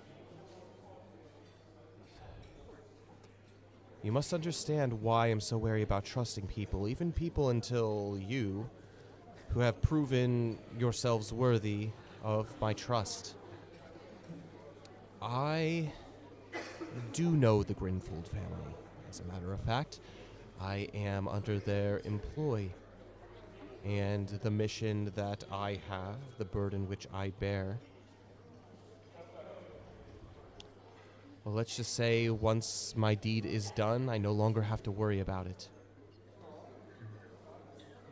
I don't claim to know much about the Grinfold family. I do know that they are in charge of security of the city in itself. But it does make me wonder, what could they want with such a dubious burden itself? And who's not to say once you deliver the item itself that it won't wreak its vengeance upon them, since it has chosen you? I've been thinking much of that myself. Master Grindfold is a powerful man. He knows many people, and if there's anybody that could rid me of this burden, it would be him. But I can't help but think, knowingly or not, he led me into this danger, and for that I do bear some resentment to him. But I cannot betray him, you must understand this. Once you pledge yourself to the Grinfold family, you never betray their trust. The second you do, it would be better if I just were off in the wilds being tormented by the spirit the rest of my life. And Valinith thinks hard and well and says, that begs the question as well. It seems you don't necessarily want to give this to them as well. I don't know. There are many things that I think. There are many people that I have come to trust and many people that have broken my trust, but the only person that I've ever truly met that has been true to their word all the way up until, well, even now, has been Master Grindfold. He is terrifying, but he is honest and he is a man of business. And as long as you follow the rules that he sets out, you have no reason to fear. I've served him for a few years at this point, and it has brought me much wealth, much treasure, but it has also increasingly brought me more and more dangerous tasks such as this. I do not know if he knew that this burden was cursed or not, but it wouldn't surprise me if he did. And it wouldn't surprise me if he didn't. Well, what I do know about the world of man, there are very few of them out there who can deal with such powers themselves. I have great doubt that even Master Grinfold himself would be able to manage such a cursed object itself. If you truly do want to be free of it, I don't think taking it to Master Grinfold is the right course of action. There are beings in this world who know more about such things. Like who? She kind of looks at you kind of with like a little bit of like sadness or despair, like kind of hopelessness in her eyes. And Valinith says, well, I am an elf. I've lived many lifetimes longer than any of your friends, and I have met quite a few people.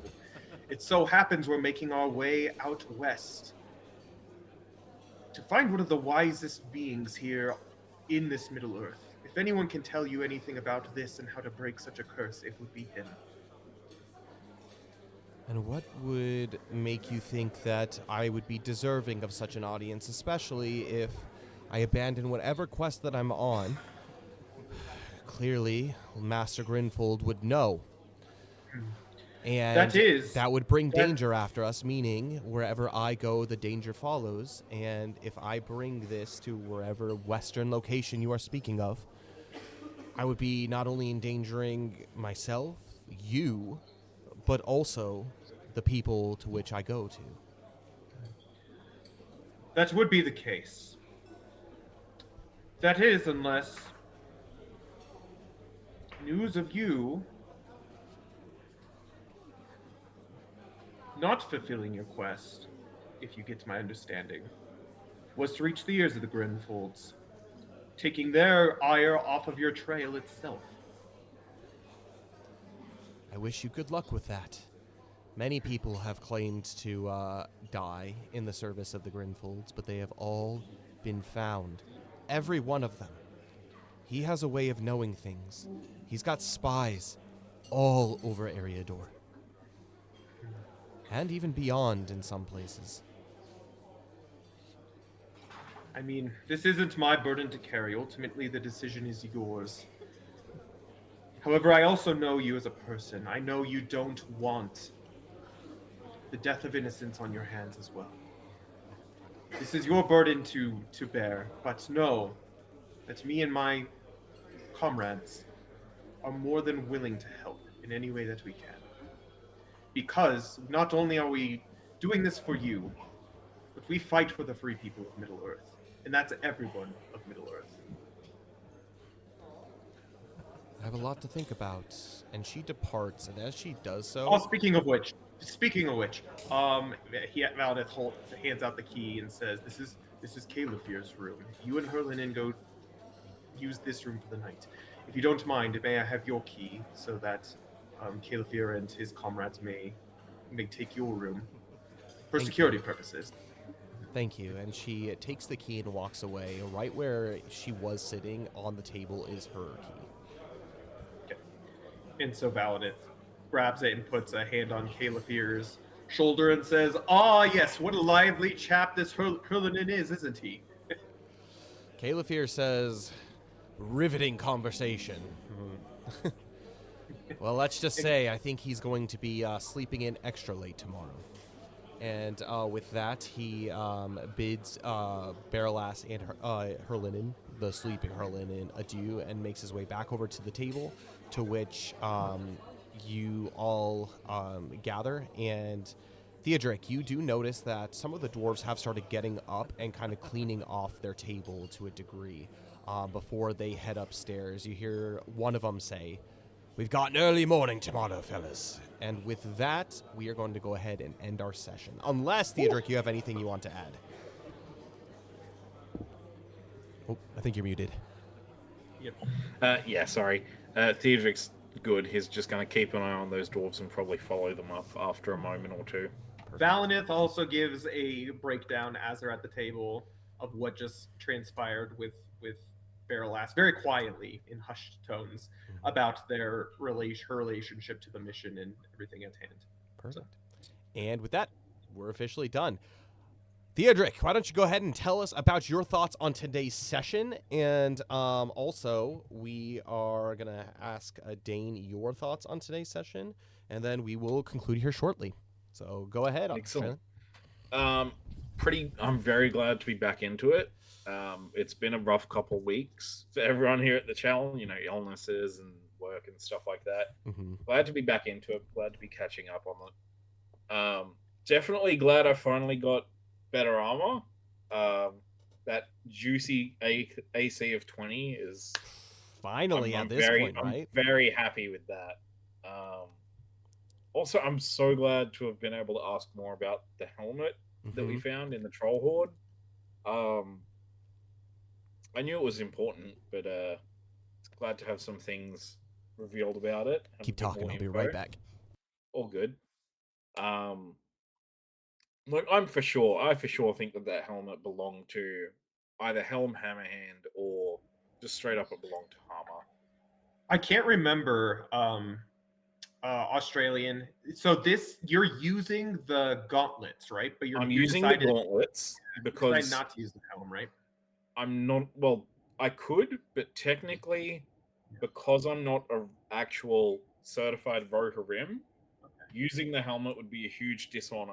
Okay. And All right. like, I couldn't could remember. Yeah, I couldn't yeah, I remember could that. get into huge trouble if I did use it because I'm not technically a full Rohirrim, and those helmets are reserved for Rohirrim and the actual royal guard. Well, after this adventure, I'm sure at the very least you can be made an honorary Rohirrim. You've done more than most Rohirrim done in their Well, lives. I was already doing. I've already finished most of the training, and I just left to do my own thing before I could be Yeah. knighted, I guess. Yep. Anointed as a rider. Mhm. I don't know. But yeah, so like that's the only reason Theodric isn't using it is because one, it's a priceless artifact, and two, it would be a huge dishonor for him to use it without being an actual Rohirrim. You'd be a faker, and Yeah. that's just not in Theodric's nature. Yeah, especially for those who don't know, like the helmets. So there are like regular helmets that kind of some of the militia and people use in Rohan to be able to fight. However, the one specifically with the horsetail, basically ponytail that comes out of the top of it, that's the one that we're talking about. That's specifically for Rohirrim. So Like the helmet that AMO wears in exactly. the movies. Exactly.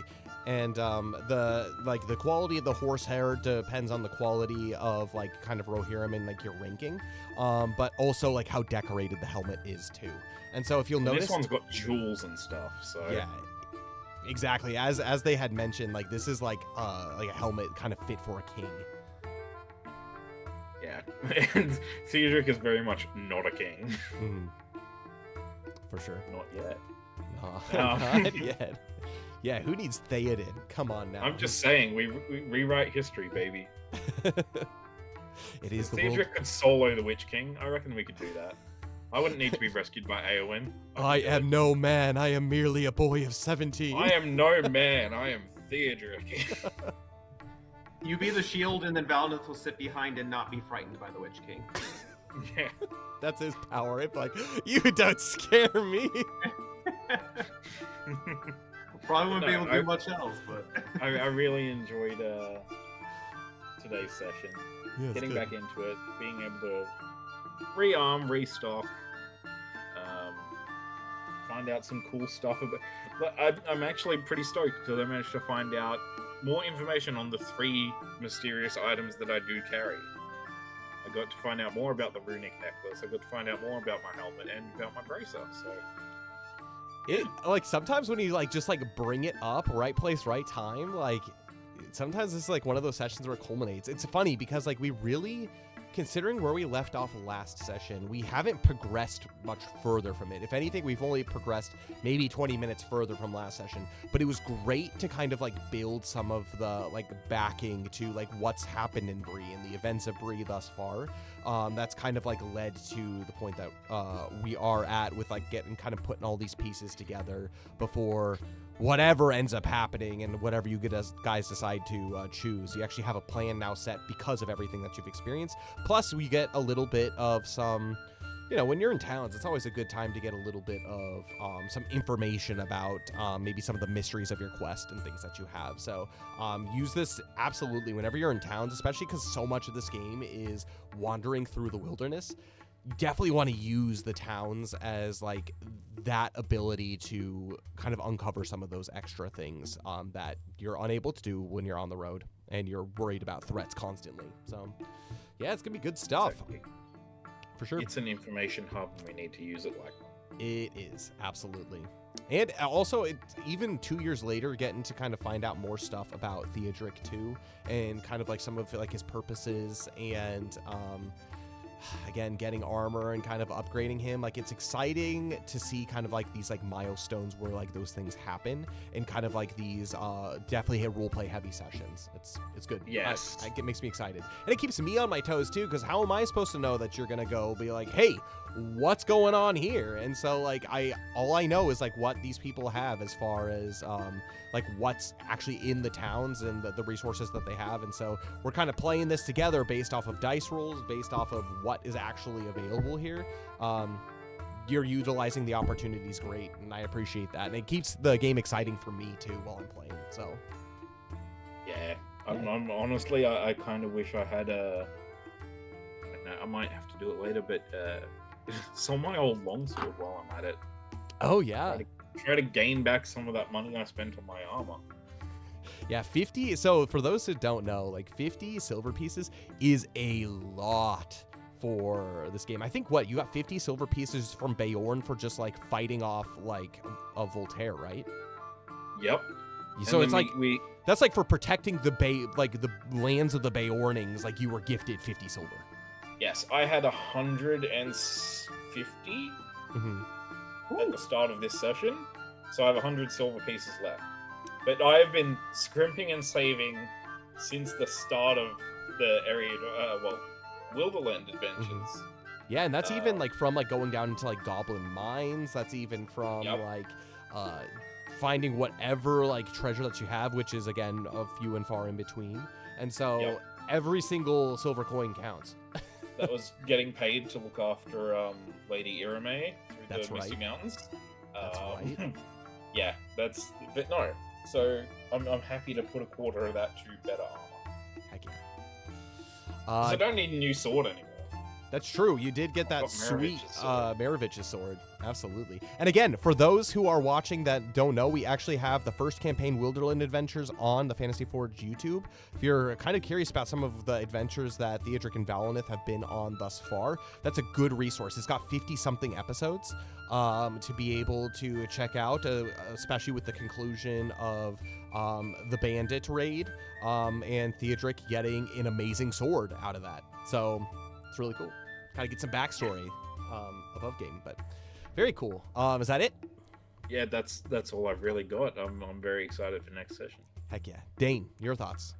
Well, just realizing now that Valinith has a small fortune, if 50's a lot, that's pretty sweet. He should go into business of selling herbs after this, after he retires from adventure, because he's got, what has he got? He got 230 something, or maybe close to 250 silver pieces from selling all of those herbs that he had collected along the road, meaning Valinith needs to continue to collect while he's on the road. But no, I mean, just as Australian was saying, yeah, really good session. Found out a lot of like goods. Sorry I was late, but it was nice to be able, in the car as I was driving back up the mountain, being able to hear all of that stuff about Theodric. That was awesome. Just again, kind of having that one-on-one in Theodric to kind of learn a little bit more of his backstory is great. Especially because last session we didn't get to spend a lot of time on that because he had to head out early. Well, so and also that was too, awesome. like the way that the session started last week too was like the whole issue of like finding out about the cold shade and then like healing the people, and so like it was good to kind of get a session turned back more on Theodric as opposed to like more on like Valinith and Kyrian. So yeah, this is a good opportunity to do that. I'm glad it turned out like it worked out really, really well. I felt so terrible like being as late as I was. Guys, and it happens. Especially seeing that Kyrian couldn't be here or wasn't here today. Again, makes me wonder if he's just those of you who don't know, he has been put under the hammer at work, so I understand if he forgets, but at the same time, still frustrating. I think he did mention that he said he worked late. Okay. Yeah. There you go. I didn't know. I didn't see that I was driving. Anyways, about the rest of the session, though, it's good to kind of find out about the brooch, find out more about Baralas and this cursed ring that she has, apart from just finding out that it's a cold shade who's possessing the ring, and really finding out who her employer is and how we move forward based off of it. Definitely has changed my viewpoint moving forward while we're still in Bree, and who knows, we may get 2 new companions as we make our way out to the Grey Havens. We'll see. And also, too, like, one of the things that I think this session also did a really good job of is it kind of put into question the things that you guys have already found out. And so it's been like this adventure thus far has been a progression of like finding out information and building like assumptions based off of that. And then they continue to evolve as you figure out like more about these characters. Whether it's not like the dwarves, they first started out as just like simple caravan guards, and you realize that they're in indentured servitude. Now you realize that they know that like there's this ring that is could be valuable, that could win them their freedom, and they're willing to do anything that they can for their freedom. To the fact with Bearlass and her linen, like at first you just kind of saw them as just traveling medicine salespeople, to literally discovering that they're involved in this murder, to discovering that Bearlass has this ring, and that her linen and her are in cahoots. And now it's put into question whether or not her linen and Bearlass are really on the same page, and who is her linen now, as opposed to just being like paired with Bearlass. And now yeah, it's crazy thinking kind of like all of these layers to like all of these characters that you guys are actually doing a really good job of uncovering like pretty naturally. And yeah, it's very exciting to see where it's going to go next time, because the night is just beginning. We'll just say that. Yep. So yeah, I mean, it was a really good session. I really enjoyed the roleplay aspect of Adventures Middle Earth. I think most D&D campaigns, it's very combat heavy, and there is roleplay, don't get me wrong, but because AME is so roleplay heavy, I think a lot of people can find out, like, be bored about it. But the thing I love about it is it's so like mystery detective, and I love it. And it's playing in the world that I love so much, in the world of Middle Earth. So yeah, love it. For sure. Yeah, and so our next session, if all goes according to plan, so as mentioned, I will be heading back to Colorado in a couple weeks' time, and because this is a bi-monthly stream that we do, our next session is going to be the 17th/18th. I get back into town on the 17th, which means, depending on when my flight does land, if there's any delays or anything, we might or might not have it for next week. And if we can get schedules aligned, maybe we just push it back a day. If that's at all possible, we'll figure that out, because I really do want to get another session done this So month. you do arrive on Tuesday. You don't arrive on... I believe so. I do arrive on a Tuesday. And so with that being the case, again, I'll be in Colorado all the way through until the 15th, meaning our first session of the month, I'm actually going to be of the month of July, I got to be in Disney, and so we're not going to be able to have AME. And so our next session is going to be a tentative 17th/18th, and then the session after that will be a month later. Sorry for all the crazy travel shenanigans that is going on, but yeah, well, let's hopefully kind of progress through this, and as we get into the summer/winter months for our Australian friends, we'll be able to be a little bit more consistent once my travel kind of ceases at that point. And with that being the case, I think that's where we're going to end it. A couple of things before everybody does head out. We have the Everlast trading card game, which is already finished on Kickstarter and is set to launch worldwide in August for the unlimited version of the set. And a couple ways that you can help support us get kind of some of the art done for like the next expansions and all the future tabletop RPG, Everlast tabletop RPG stuff is through Coffee of the Realms, and also through Fragrances of the Realms. They are our amazing way to be able to help us pay our artists, and they have official Everlast artwork and kind of tell you a little bit about the world, the tabletop RPG world of Everlast. We also have an amazing sponsor, Daisaki. They're a Japanese sweets and liquid treats company. They have a number of Japanese snack goods for sale, from their omakase box, which has more traditional or more popular Japanese snacks, to their omakase luxe box, which has more traditional Japanese snacks. If you do order from them, say that Fantasy Ford sent you at checkout. That's how we get credit for the referral, and also how we make our way towards our next free omakase box giveaway. If you also put your Twitch name at checkout as well, you will get a higher opportunity to win that, as you kind of get more raffle tickets for that. And then once we have the official stream for the free omakase box giveaway, we'll let you all know, so you guys can be there for the stream to potentially win a free omakase box from Daisaki. They're amazing, free international shipping, and Yeah, they're a great way to experience Japan if you have neither the funds or the time to be able to visit Japan. So, yeah, they're great. They're great. Actually, Australia, you won our last box, our free Omakase box giveaway. I did. I Yeah. did. How it was was it? good. It Yeah. was very good.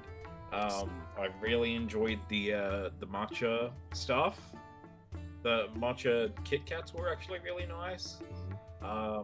Yeah, I they don't know do. what They they do a call lot it. of seasonal stuff too. Yeah. For sure. I don't know what they called it, but they were like these little they looked like cone-shaped chocolates. They looked like a Oh, little upside-down yeah. witch's hat, but they were matcha. Those were great. They had like Oh! 4 packets. What was Yeah, it? yeah, yeah. Take what those are Noko, not Take Noko. Yeah, No, Take no, Noko. no. They're all chocolate, right? They're all They completely were chocolate. matcha. They were matcha. Yeah, They were okay. complete matcha. I know what you're talking about. I don't know what they're called off the top of I my don't know what head. they're called, but they were delicious. I devoured those. They were so good. Yeah, they have all kinds of seasonal stuff, and that's one thing if you don't know about Japan is they are always changing their cycle of goods. And so if you bought an omakase box from them at one point during one season and you buy them again, you're not going to get the same things most likely. You're going to get very, very different selection of stuff from them. So they're amazing. It's great. And I'm happy that you enjoyed that. And they've been an amazing sponsor for almost 3 years at this point. It's crazy. Actually, 3 years. 3 years? 2 years. Just like 3 years for Australian being subscribed to the Forge. That's right. Yeah, that's Crazy crazy. time, guys. Congratulations, by the way. That's amazing. Yeah. Time flies. Time Yeah. does fly. Yeah, where we've gone from just streaming games to doing tabletop RPGs all the way to creating our own game and selling trading cards based off of them. It's a good time. Fantasy Forge has evolved, and so has the community, and so it's been great. But I believe that is it. Make sure you go check out our Discord. That's where we post all of our weekly stream start times, our notifications for when we do go live. And also, if you are interested in the Everlast TCG, we'll be posting FAQs once the sets officially get released for the game. If you want to go check out our other content too that we've already previously done, you can go look at our YouTube page. We have all kinds of things from tabletop RPGs, Adventures in Middle-earth. We have some of kind of like our old games that we streamed there if you're interested in that. And then we also have Everlasts. And most recently, we've been going through each different element of the Heroes of the West and Raising of Helix cards for the Everlast TCG. And so you guys can kind of have an idea of that before it gets released. So you know what to look for, what exciting cards to look for when you start opening packs of it. But I believe that is it. Dane, do you have anything else to add before we do head out for today? Nope, Kyle will just be continuing playing Legend of Zelda Echoes of Wisdom. Tomorrow. Or not Wednesday, Friday. sorry, not tomorrow. Friday. Thursday if you're in America. Yeah, so come join in for that. That should be a good time. No Everlast this week. And then yeah, Kyle will be back with Echoes of Wisdom on Sunday/Monday if you're in Japan. So It's going to be a good time. pretty good. Thank you all. You guys are amazing. May the road go ever onward and onward, and we will see you all in the next one. Bye, everybody.